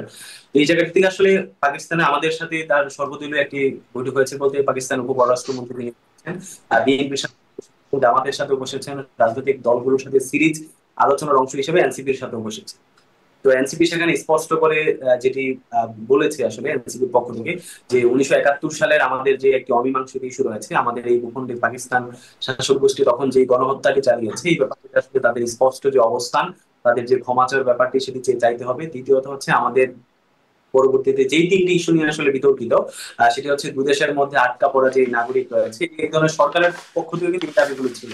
এবং আমাদের পক্ষ থেকে আমরা যখন তাদের সাথে বসেছি, আমরা এই কথাগুলো বলেছি যে দুই দেশের মধ্যে নাগরিকদের আটকা পড়ার যে সমস্যাটি, এটি যেন সেটেল করা হয় খুব দ্রুত সময়ের মধ্যে। আমরা আসলে 71-এর ইস্যুটি তাদের থেকে স্পষ্টকরণ এবং হচ্ছে দুই দেশের নাগরিকদের মধ্যে যে সমস্যাটি, এই সমস্যাটি কথা বলেছি। এবং নতুন বাংলাদেশ বিনির্মাণে আসলে পাকিস্তান এবং বাংলাদেশের মধ্যে যে সম্পর্কটি হবে, এটি যেন মোর ডেমোক্রেটিক ওয়েতে হয় এবং দু দেশের স্বার্থ বজায় রেখেই যেন হয়, এই ব্যাপারটি নিয়ে আলোচনা হয়েছে আমাদের সাথে। জি। মানে আপনার এবং পাকিস্তানের পররাষ্ট্রমন্ত্রী যে বক্তব্যটা দিলেন, যেটি সমাধান হয়ে গেছে 2 দফা, আপনারা কি এটাতে সন্তুষ্ট হচ্ছেন? না, এই জায়গাটিতে আসলে পাকিস্তান বারবার তারা বলার চেষ্টা করছে যে 1974 সালে জুলফিকার আলী ভুট্টো সাহেব, যিনি বাংলাদেশে শেখ রহমানের শাসনামলে এসেছিলেন, তখন কিন্তু তার পাকিস্তানের জনগোষ্ঠী থেকে তিনি একটি মৌখিক ক্ষমা চেয়েছেন এবং সেটার ডকুমেন্ট বিদেশের কাছে গেছে। পরবর্তীতে আমরা দেখেছি যে 2002 সালে বেগম জিয়া যখন ক্ষমতায় ছিল বিএনপি, তখন কিন্তু পারভেজ মোশাররফ এসেছিলেন, তিনিও কিন্তু একটি মৌখিক ক্ষমা চেয়েছেন। পরবর্তীতে তাদের একটি ফরেন ডেলিগেট এসেছেন, তারাও ক্ষমা চেয়েছেন। তো এই জায়গা থেকে পাকিস্তান তারা বারবার বলছে যে আমাদের জায়গা থেকে ব্যাপারটি মীমাংসিত। অপরদিকে বাংলাদেশ সরকার থেকে বারবার বলা হচ্ছে যে না, পাকিস্তানের ইস্যুতে তাদের একদম স্পষ্ট তাদের যে ক্ষমা চাওয়া সেটি চাইতে হবে, নাগরিকদের যে সমস্যা সেটি সমাধান করতে হবে, পাশাপাশি যে সুষ্ঠু সম্পদের যে বন্টনটি তখন হয়নি সেটি সুরাহা করতে হবে। তো এই জায়গা থেকে আমাদের দল থেকে কিন্তু আমরা স্পষ্ট করেছি যে পাকিস্তান 71-এর যেই গণহত্যাটি চালিয়েছে সেটির ব্যাপারে তাদেরকে অবশ্যই তাদের রাষ্ট্রীয় ক্ষমা চাওয়া উচিত। যেভাবে অন্যান্য রাষ্ট্র যখন বিভিন্ন রাষ্ট্রই কিন্তু বিভিন্ন যখন গণহত্যা চালায়, তারা কিন্তু ক্ষমা চায় রাষ্ট্রীয়ভাবে, আমরা মনে করছি যে পাকিস্তানের ক্ষমা চাওয়াটি উচিত। জি। আপনারা মনে করছেন পাকিস্তানের ক্ষমা চাওয়া উচিত। আপনি কি এটা খেয়াল করেন যে মানে বারবার আপনাদেরকে যেমন জামাতে ইসলামীকে যে কোনো কথাবার্তা প্রসঙ্গে 71-এর প্রসঙ্গে জিজ্ঞাসা করা হয়, আপনাদেরকেও বারবার 71 বিষয়ে প্রশ্ন করা হয় যে আপনাদের অবস্থান কি, সেই বিষয়ে প্রশ্ন করা হয়। এই বিষয়টিকে আপনারা লক্ষ্য করেন? এই বিষয়টি তো আমরা দেখেন 5ই আগস্টের পরেই আমরা এই ব্যাপারটি লক্ষ্য করছি যে আমাদেরকে বারবার আসলে 71-এর দিকে আমাদেরকে প্রশ্নের মুখোমুখি ফেলা হচ্ছে যে এনসিপি 71 মানে না, তারা 71-কে ডিসন করে। অথচ আপনাদের যদি জাতীয় নাগরিক পার্টির একদম ডকুমেন্টের যে বিষয়গুলো দেখেন, জাতীয় নাগরিক পার্টি যদি আপনি কনস্টিটিউশন বা গঠনতন্ত্র দেখেন, সেখানে কিন্তু আমরা বারবার, সেখানেও আমাদের স্পষ্ট বলা আছে যে 71 বাংলাদেশের রাজনৈতিক ইতিহাসে এটি আমাদের সর্বোচ্চ অর্জন, এর থেকে বড় অর্জন আর হতে পারে না, এবং সেই মহান মুক্তিযুদ্ধের মাধ্যমে আমরা একটি রাষ্ট্র পেয়েছি। এই যেই লক্ষ্য উদ্দেশ্যকে কেন্দ্র করে মহান মুক্তিযুদ্ধটি এসেছিল, সেটি আসলে পরিপূর্ণ হয়নি বলেই কিন্তু সেটির ধারাবাহিকতায় 24 এসেছে। আমরা বারবার বলছি 71-এর ধারাবাহিকতায় 24 এসেছে, এখানে কিন্তু 71 এবং 24 আসলে কন্ট্রাডিক্টর না। এবং আপনি যদি আমাদের কন্ট্রাডিক্টরি না, কিন্তু আমি যদি কদিন আগে আবার নাহিদ ইসলামের, আপনাদের দলের প্রধান নাহিদ ইসলামের, তার পোস্ট একটি দেখি, তিনি বলছেন একটা ইংরেজিতে একটা পোস্ট করছেন, 71 এবং 24 এই শিরোনামে তিনি একটা পোস্ট করছেন, আমি একটু বাংলা করছিলাম। তিনি বলছেন যে এখন রাজনীতি হবে, শেষের দিকের একটা অংশ করছি, একটা প্যারা, এখন রাজনীতি হবে 24-এর মূল্যবোধের উপর ভিত্তি করে। যারা 71-এ ফিরতে চায় তারা 24-এর নতুন রাজনৈতিক বাস্তবতাকে অস্বীকার করছে। 24-এর অভ্যুত্থান বহু রাজনৈতিক শক্তির জন্য প্রায়শ্চিত্তের সুযোগ এনে দিয়েছিল তাদের অংশগ্রহণের মাধ্যমে। এইটা হচ্ছে তার বক্তব্য। মানে তারপরে আরো আছে, তারও আগে আরো আছে বক্তব্য। কিন্তু এই যে এখন 71-এ ফিরতে চায় তারা নতুন রাজনৈতিক বাস্তবতাকে অস্বীকার করছে, এটার মানে কি আসলে? 71-এ ফিরতে গেলে 24-এর বাস্তবতাকে অস্বীকার করা হয় কেন? না, যেটা মানে বারবার আমাদেরকে আসলে যে ফ্রেমওয়ার্কের মধ্যে বারবার ডিফাইন করা হচ্ছে যে আমরা 71 মানে, যেটা আমি স্পষ্ট করলাম, যেটা আমাদের আসলে 24 দফা যে ইশতেহার আছে সেখান থেকে শুরু করে আমাদের কনস্টিটিউশন এবং আমাদের দলের আত্মপ্রকাশের যে ঘোষণাপত্র, সেখানে আমরা বলেছি যে, এবং নাহিদ ইসলামেরও এর আগেরও ফেসবুক পোস্ট গুলো যদি আপনি দেখেন 71 ইস্যুতে, সেখানে কিন্তু বলেছি যে 24 হচ্ছে 71-এর ধারাবাহিকতা এসেছে। তো ওই জায়গাটি থেকে আমরা যেটি বলছি যে বারবার আসলে 71 ইস্যুতে আমাদেরকে ওই দিকে নিয়ে যাওয়ার যে প্রসঙ্গটি, ওই জায়গা থেকে নাহিদ বলেছেন যে আগামীর বাংলাদেশের যে রাজনীতি সেটি আসলে আমাদের 47 সালে যে পাকিস্তান আন্দোলন, তারপরে হচ্ছে মহান মুক্তিযুদ্ধ 71, তারপর হচ্ছে 24, পরবর্তীতে যদি কোনো এরকম গণ অভ্যুত্থান বা আন্দোলন হয়, 71-এর ধারাবাহিকতায় আসলে বাকি সবগুলো আসবে। তো এখন রাজনীতির জন্য আসলে 24 আমাদেরকে একটি, যে তরুণ প্রজন্মকে যে আশা আকাঙ্ক্ষা দেখিয়েছে, সেটির পরিপ্রেক্ষিতেই যে সামনের দিনের যে রাজনীতি সেটি হবে, এবং 71-কে সাথে রেখে আমরা কিন্তু যদি দেখেন আমাদের যাওয়া যাবে না। না, আমরা তো সেটি বলিনি না, বলছেন তো যারা 71-এ ফিরতে চায় তারা 24-এর নতুন রাজনৈতিক বাস্তবতাকে অস্বীকার করছে, বলছেন তো। না, আমরা যেটি বলছি দেখেন, আওয়ামী লীগ যেটি বারবার বলার চেষ্টা করছে আসলে মানে একাত্তরকে তারা যেভাবে সামনে রেখে, মানে মহান মুক্তিযুদ্ধকে সামনে রেখে তারা যেভাবে একাত্তরকে দলীয়করণ করে এবং সেটির উপর ভিত্তি করে যে একটি ফেসিবাদ কায়েম করেছে, সেটির বিরোধিতা করেই মূলত নাহিদ ইসলাম এই কথাটি বলেছে। জি। আপনারা এটাও বলছেন যে একাত্তর এখন আর রাজনৈতিক মানে রাজনীতির বৈধতার নিয়ামক হবে না, আহ, মানে এখনকার রাজনীতি হবে 24-এর উপর ভিত্তি করে। সেটিরও আসলে, এবং তিনি আপনি মানে নাহিদ ইসলাম বলছেন যে বহু রাজনৈতিক শক্তির জন্য প্রায়শ্চিত্তের সুযোগ এনে দিয়েছিল। কাদের কথা বলছেন? কাদের জন্য প্রায়শ্চিত্ত? মিরাজ মিয়া। আচ্ছা, বহু রাজনৈতিক শক্তির জন্য দেখেন, যেই প্রায়শ্চিত্তের কথা বলা হয়েছে যে একাত্তরের ইস্যুতে, মানে যেই ন্যারেটিভ ছাড়া হয়েছে যে আসলে একাত্তর যারা ঘটিয়েছে মানে বাংলাদেশে তারাই রাজনীতি করতে পারবে, তারাই রাজনৈতিক দল করতে পারবে, অর্থাৎ যেই আওয়ামী লীগ বিগত 15 বছর যে ন্যারেটিভ তৈরি করেছে, তো ওই জায়গা থেকে আসলে আমরা বারবার বলছি যে 24 পরবর্তী যে ছাত্র জনতার যে নতুন আকাঙ্ক্ষা, সেটির উপর ভিত্তি করে এনসিপি পরিচালিত হচ্ছে। এবং পাশাপাশি একাত্তর মানুষের প্রায়শ্চিত্তের যে সুযোগ দিয়েছে, এটি কিন্তু আমরা একদম শুরু থেকেই বলে আসছি যে বাংলাদেশের বর্তমানে পার্সপেক্টিভ থেকে 24শে জুলাই গণঅভ্যুত্থানে এনসিপি যারা নেতৃবৃন্দ ছিল তাদের যেমন ভূমিকা আছে, ছাত্র দল, বিএনপি বা গণ অধিকার পরিষদ থেকে শুরু করে, এবং জামাত এবং তাদের যে অঙ্গ সংগঠন শিবির, তাদের কিন্তু একটি প্রত্যক্ষ ভূমিকা এই গণঅভ্যুত্থানে আছে। অর্থাৎ ফেসিবাদ বিরোধী সব দল কিন্তু এই 24-এর গণঅভ্যুত্থানটি ঘটিয়েছে। ওই জায়গা থেকে আসলে জামাত এর ইস্যুটি কিন্তু আমরা বারবার বলে এসেছি যে একাত্তর ইস্যুতে তাদের যে ভূমিকাটি ছিল, সেটি তো আসলে স্পষ্টতই বাংলাদেশ রাষ্ট্র বিরোধী একটি ভূমিকা তাদের ছিল।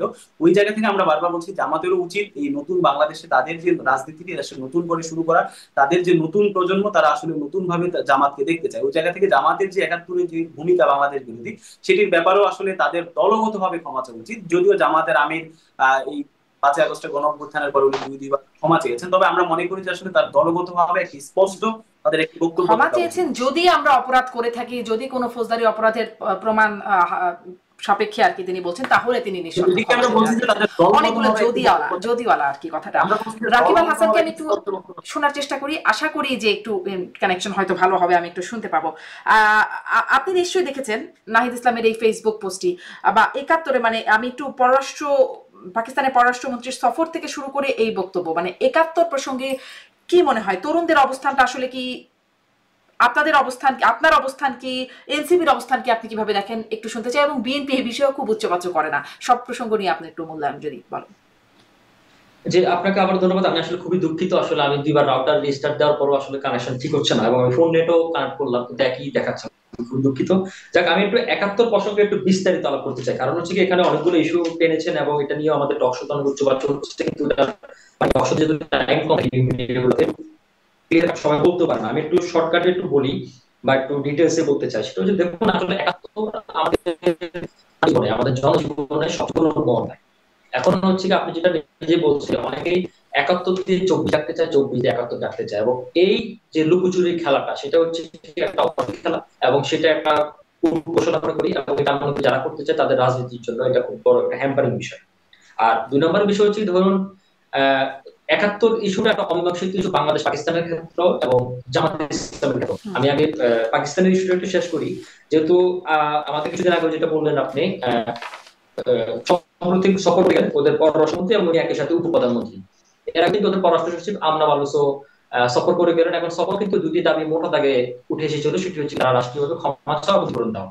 এখন রাষ্ট্রীয়ভাবে ক্ষমা চাওয়া এবং ক্ষতিপূরণ দেওয়ার পক্ষে বিপক্ষে 2টি নজরই কিন্তু আমাদের সামনে আছে। আমি যদি একটু বলি, জাপানি নাৎসিতে সেকেন্ড ওয়ার্ল্ড ওয়ারের পর তারা ক্ষমা চেয়েছে রুয়ান্ডা তুৎসি গণহত্যার জন্য 1994-এ 8 লাখ শহীদের জন্য তারা ক্ষমা চেয়েছে। ইন্দোনেশিয়া 1965 থেকে 1966-এ কমিউনিস্টদেরকে হত্যা করার জন্য 5 লক্ষ কমিউনিস্টদের হত্যা করার জন্য তারা ক্ষমা চেয়েছে অনেক পরে এসে 2023 সালে জোকো উইদোদো প্রেসিডেন্ট, তিনি জাতিগতভাবে ক্ষমা চেয়েছিলেন। কানাডা আদিবাসী জনগোষ্ঠীদেরকে ক্ষমা চাওয়ার পর মানে হত্যা করার পর 2008 সালে তারা ক্ষমা চেয়েছে।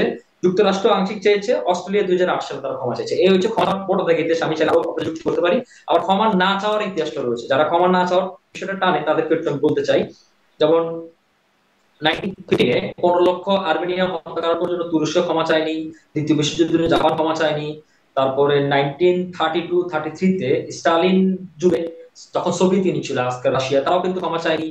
তারপরে 1959 থেকে 1970 সালে চীনে যে সাংস্কৃতিক বিপ্লব হয়েছিল তিব্বত দমনের জন্য, তারা ক্ষমা চায়নি, ব্রিটেনও ক্ষমা চায়নি।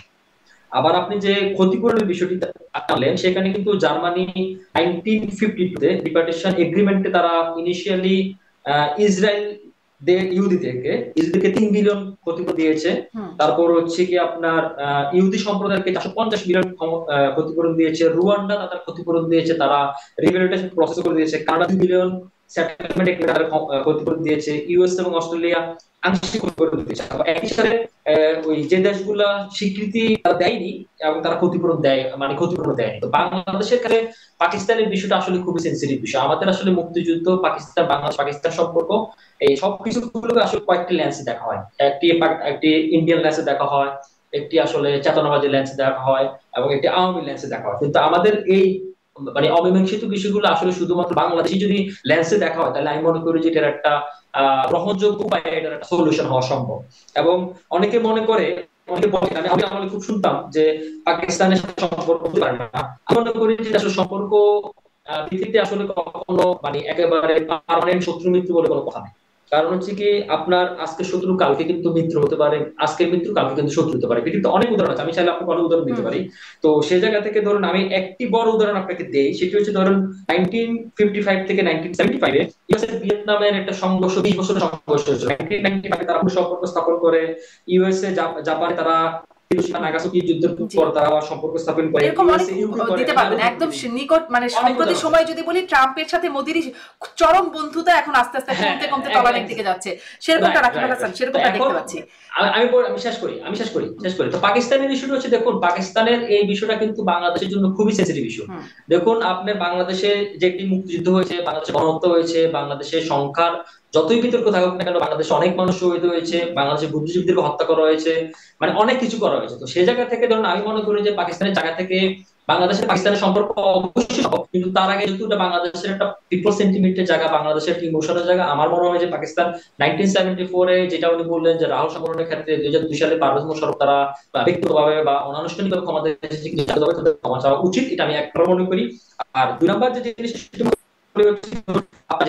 পাকিস্তানের আসলে যে অর্থনৈতিক ক্ষতি, ধরুন এই মুহূর্তে পাকিস্তান চায় তাদের সম্ভব না, সেটার জন্য রাকিব, খুব সমস্যা হচ্ছে আপনার কথা বুঝতে, আমি খুবই দুঃখিত, আপনার কানেকশনে খুব সমস্যা হচ্ছে। আমি খুব মানে কিছুটা কথা বুঝতে পারছি, পরের অংশে আবার একটু সমস্যা হচ্ছে। আমি আবারও একটু মিরাজের কাছে যাই যে ক্ষমা চাওয়া প্রসঙ্গটি আপনিও বলছিলেন, কিন্তু আপনি নিশ্চয়ই খেয়াল করেছেন এই গণ অভ্যুত্থানের পরে 24শে আগস্টেই পাকিস্তানের প্রধানমন্ত্রী শেহবাজ শরীফ বলেছেন যে তখন যে গণ অভ্যুত্থানের পরপর শেখ মুজিবের ভাস্কর্য যেগুলো ছিল সেগুলো বেশ এক নাগারে ভাঙচুর চলছিল বা ভেঙে ফেলা হয়েছেও। সেইখানে তিনি বলছেন শেখ মুজিব পাকিস্তান বিরোধী আন্দোলনের নেতৃত্ব দিয়েছিলেন, তিনি তার করুণ পরিণতি ভোগ করছেন। মানে ক্ষমা যদি চেয়ে থাকেন, এই প্রধানমন্ত্রী আবার এসে এই কথা বলছেন, ক্ষমার জায়গা কোথায় গেল? আসলে কি হলো ক্ষমা? বরং বলছেন শেখ মুজিব পাকিস্তান ভাগ করে ভুল করেছেন। আমি এই জায়গাটাতেই প্রথমে স্পষ্ট করেছি আসলে যে পাকিস্তান মৌখিকভাবে 3বার ক্ষমা চেয়েছে। 2বার তাদের প্রেসিডেন্ট যখন বাংলাদেশে এসেছেন, 1977 সালে একবার, 2 সালে একবার, আরেকবার তাদের পররাষ্ট্র বিষয়ক যে ডেলিগেট বাংলাদেশে এসেছিলেন, মৌখিকভাবে ক্ষমা চেয়েছে। তো আমাদের কাছে স্পষ্ট, আমরা যেটি বলতে চাই আসলে, যেটি বর্তমান ইন্টারিম গভর্নমেন্ট থেকেও বলা হচ্ছে, যেটি বারবার করে বলা হচ্ছে, পাকিস্তান আসলে রাষ্ট্রীয়ভাবে আসলে ক্ষমা চাচ্ছে। এখন আসলে দেখেন, আপনার এখানে অনেকগুলা তালিকা ইতিমধ্যে এখানে আমাদের সহ আলোচক তিনি আছেন, তিনি দেখা করেছেন যে বিশ্বের বিভিন্ন রাষ্ট্র তারা যেখানে গণহত্যা চালিয়েছে পরবর্তীতে তারা ক্ষমা চেয়েছে, যেমন সঠিক। আবার বিভিন্ন রাষ্ট্র রয়েছে যারা আসলে গণহত্যা চালিয়ে কিন্তু এখনো ক্ষমা চায়। এই জায়গা থেকে আসলে আপনি পাকিস্তানকে আসলে একটি ডেমোক্রেটিক কান্ট্রি হিসেবে আপনি বিবেচনা করেন কিনা, বা পাকিস্তানকে আপনি রাষ্ট্র হিসেবে কিভাবে দেখেন, সেটি কিন্তু আপনাকে দেখতে হবে। দেখেন, পাকিস্তান কিন্তু আসলে এখন ডেমোক্রেটিক একটি রাষ্ট্র না, সেটি একটি থিওক্রেটিক রাষ্ট্র, এবং সেখানে রাজনীতিতে মিলিটারি একটা অত্যন্ত প্রভাব আছে। তো ওই জায়গা থেকে আসলে দেখেন, পাকিস্তানের জায়গা থেকে যদি দেখেন, পাকিস্তান আসলে তারা মনে করে না যে আসলে বাংলাদেশ, আমাদের দৃষ্টিকোণ থেকে আমরা যেটি এদিকে মহান স্বাধীনতা বা মুক্তিযুদ্ধ বলছি, পাকিস্তান কিন্তু আসলে তারা তাদের দৃষ্টিকোণ থেকে সে ব্যাপারটি দেখছে। ওই জায়গা থেকে আসলে পাকিস্তানের শাহবাজ শরীফ এখন আছেন। এখন আমি যদি গত 54 বছরে কিন্তু বাংলাদেশ আসলে এই স্বীকৃতিটি আদায় করে নিতে পারেনি তাদের কাছ থেকে যে আপনারা রাষ্ট্রীয়ভাবে ক্ষমা চান।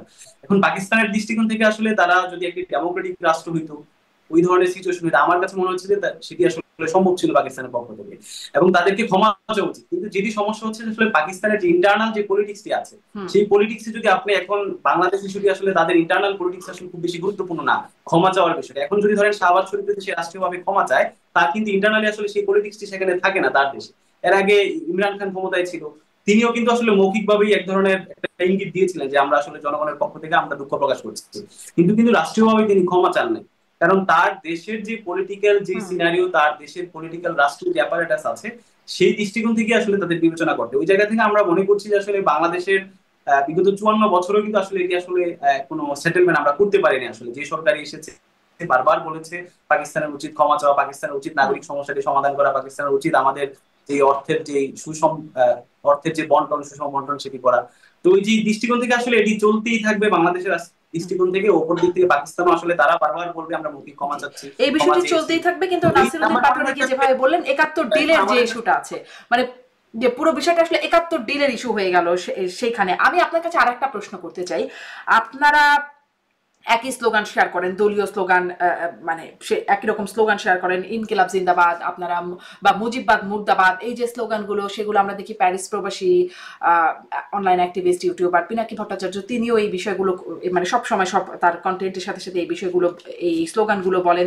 সম্প্রতি এবং আপনাদের সাথে তাদের একটা যোগাযোগ আছে, হাসনাত আব্দুল্লার সাথে আছে, তিনিও বলেন, বা এটা আমরা জানি। একই রকম যখন 32 নম্বরে হামলার কথা বলা হয় তখন তিনিও বলেন, হাসনাত আব্দুল্লাহ বলেন। একটা যোগাযোগের বিষয় আমরা বুঝতে পারি এবং স্বীকারও করেন তারা, এমন না যে এটা গোপন যোগাযোগ আছে, এবং গুরুও মানেন অনেকে পিনাকি ভট্টাচার্যকে। সেখানে তিনি সম্প্রতি বলেছেন মুক্তিযুদ্ধে শহীদের সংখ্যা 30 লাখ নয়, 3 লাখ নয়, 30,000ও নয়, এটি আসলে 2000। এই বক্তব্যের সাথে কি আপনার একমত? না, এই বক্তব্যের সাথে আমরা, দেখেন পিনাকি ভট্টাচার্য উনি একজন অনলাইন অ্যাক্টিভিস্ট, উনি যেহেতু কোনো দলের সাথে সম্পর্কিত না, তো ওই জায়গা থেকে আসলে আমরা যেটি মনে করি যে আসলে আমাদের মহান মুক্তিযুদ্ধ সম্পর্কে আসলে তার যে বক্তব্যটি যে শহীদের সংখ্যা নিয়ে, এটি আসলে অত্যন্ত মানে আপত্তিকর একটি বক্তব্য তিনি দিয়েছেন, এবং আমরা এটা আসলে বিরোধিতা করি। মহান মুক্তিযুদ্ধের শহীদদের সংখ্যা আসলে এটি স্বাধীনতার এত বছর পরও আমরা যেমন এটা আসলে সুরাহা করতে পারি না স্পেসিফিক কত, তো ওই জায়গাটি থেকে আসলে তিনি যে সংখ্যাটি বলেছেন এটি আসলে মানে এটির সাথে কোনোভাবে আসলে একমত হওয়া সম্ভব না। মানে আপনি যদি বাংলাদেশ রাষ্ট্রকে বিশ্বাস করেন, স্বাধীনতাকে যদি স্বীকার করেন, মানে শহীদদেরকে নিয়ে এই ধরনের মন্তব্য তার কাছ থেকে আমরা আশা জি করি না বলে মনে করছি। জি, আপনি আসলে তবে এই সংখ্যাটি নিয়ে আসলে আমাদের একটি সুরাহা হওয়া উচিত আমি মনে করছি, যেমন এটি ইন্টারিম সরকারের আমলেই এই শহীদদের আসলে সঠিক সংখ্যাটি কত এটি কিন্তু আসলে সম্ভব। মানে যদি রাজনৈতিক দলগুলোর মধ্যে যদি সদিচ্ছা থাকে এবং গুডউইল যদি থাকে, তাহলে আমার কাছে মনে হচ্ছে যে শহীদদের সঠিক সংখ্যাটি এসে তুলে, যেহেতু দলিলপত্র রয়েছে, প্রপার ডকুমেন্টস রয়েছে। আপনি মনে করছেন এটাকে সুরাহা হওয়া উচিত, এবং ওই বক্তব্যটিকে আপনি আপত্তিকর বক্তব্য বলছেন। আমি শেষ চেষ্টা একটু রাকিব আল হাসান আপনার কাছ থেকে করি। পুরো বক্তব্যে কিছু কিছু অংশ আপনাকে ভালো শুনতে পেরেছি, বেশিরভাগ অংশে একটু সমস্যা হয়েছে। আপনি মানে শুনছিলেন আপনি বক্তব্য, সেখানে আপনি আপনার মন্তব্য যদি বলেন। আচ্ছা, আমি ওই আগের অংশ যেটা বলছিলাম সেটা হচ্ছে, দেখুন আসলে পাকিস্তানের এই ইস্যুটা হচ্ছে কি, ধরুন পাকিস্তানের পক্ষ থেকে যেরকম আনুষ্ঠানিকভাবে ক্ষমা চাওয়া হয়নি, এবং আমি যেটা মনে করি যে যেটা আমাদের মুক্তিযুদ্ধের একটা গৌরবজ্জ অধ্যায় এবং সেটা একটা পিপল সেন্টিমেন্টের জায়গা। তো পাকিস্তানের সাথে যদি পাকিস্তান আমাদের সাথে ওয়ার্কিং রিলেশন করতে চায়, আপনি যদি জানেন এই মুহূর্তে পাকিস্তান আমাদের সাথে ওয়ার্কিং রিলেশন করার জন্য অনেকভাবে এগিয়ে আসছে। বাণিজ্য সম্পর্ক সেখানে হতে পারে, এটা হওয়ার জন্য আমি ওয়ার্কিং রিলেশন হতে আমি কোনো আপত্তি দেখি না, সেটা বাংলাদেশের সাথে হোক যে কোনো দেশের সাথে হোক আমার কোনো আপত্তি নেই। কিন্তু ঘটনা হচ্ছে কি, পাকিস্তানের সাথে যেহেতু আমাদের একটা গণহত্যা মুক্তিযুদ্ধ এই জিনিসটি জড়িত, সুতরাং তাদের একটা আনুষ্ঠানিক ক্ষমা চাওয়াটা জরুরি, খাওয়াটা উচিত, এবং ক্ষতিপূরণের বিষয়টি তাদের জন্য তাদের এফোর্ডেবল করতে পারবে কিনা সেটা আমি জানি না, কিন্তু সেটাকে ছাড় দিলেও আমার মনে হয় যে তারা আনুষ্ঠানিকভাবে ক্ষমা চাওয়া উচিত। এটা হচ্ছে এক নম্বর স্ট্যান্ড। আর সেকেন্ড বিষয়টা হচ্ছে কি, ওই মেরাজ ভাই যেটা বলছিলেন যে পাকিস্তানের আসলে ব্যাপারটা হচ্ছে কি, পাকিস্তানের মূল রাজনীতিটা আসলে কন্ট্রোল করা আসলে মিলিটারি। আর এই মুহূর্তে তাদেরও কিন্তু টিপু সরকারের মধ্যে দিয়ে তারা যাচ্ছে, দুর্বল মধ্যে যাচ্ছে। তো সুতরাং তাদের মিলিটারি স্টেটটা এটা কতটুকু ওন করবে, কতটুকু তারা এই দায় নেবে, সেটা একটা জরুরি প্রশ্ন আমারও রয়েছে, এবং এটা আমি এটা আসলে বাংলাদেশের পক্ষ থেকে দোষ দিতে আসলে লাভ হবে না। এটা হচ্ছে আমার সেকেন্ড স্ট্যান্ড। আর থার্ড স্ট্যান্ড হচ্ছে, দেখুন পাকিস্তানিদের ক্ষেত্রে যেটা একটা সত্য সেটা হচ্ছে, দেখুন তাদের যেরকম ক্ষমতা মানে ক্ষমা চেয়ে আমাদের সাথে ওয়ার্কিং রিলেশনটা ডেভেলপ করা উচিত, একই সত্যটা কিন্তু জামাত ইসলামের ক্ষেত্রেও। আমরা ধরুন জামাত ইসলামী যারা এই মুহূর্তে রাজনীতি করে, আমরা তারা তো কেউ 71 সালে ছিল না, সুতরাং তারা কেন সেটা যখন করে, এবং সেই দলটা যেহেতু মুক্তিযুদ্ধের বিরোধী ছিল, সেখানে তারা যেহেতু এই দলের রাজনীতি করতে হলে এই দলের রাজনীতি করতে হলে আমার মনে হয় যে তাদের যদি কিন্তু এই পার্টির মধ্যে না রাখে, তারা একটা ক্ষমা চাওয়া উচিত। আমার মনে হয় যে তারা একাত্ম বিষয়টা উচিত হয়, এবং সেক্ষেত্রে তাদের আর কোনো প্রশ্ন আমার মনে করবে না। সুতরাং এই জিনিসগুলো আমাদের রাজনৈতিক অঙ্গনে যত তাড়াতাড়ি সুরা হবে, তত এটা আসলে বিতর্কের অবসান হবে। এছাড়া আমি আর বিতর্কের অবসান দেখি না, এবং 54 বছর কেন 100 বছর 150 বছর পরে এই বিতর্কগুলো চলতে থাকবে, যেটা আসলে আমাদের সুস্থ ডেমোক্রেসি প্রসেসের জন্য এটা খুব একটা নিয়ামক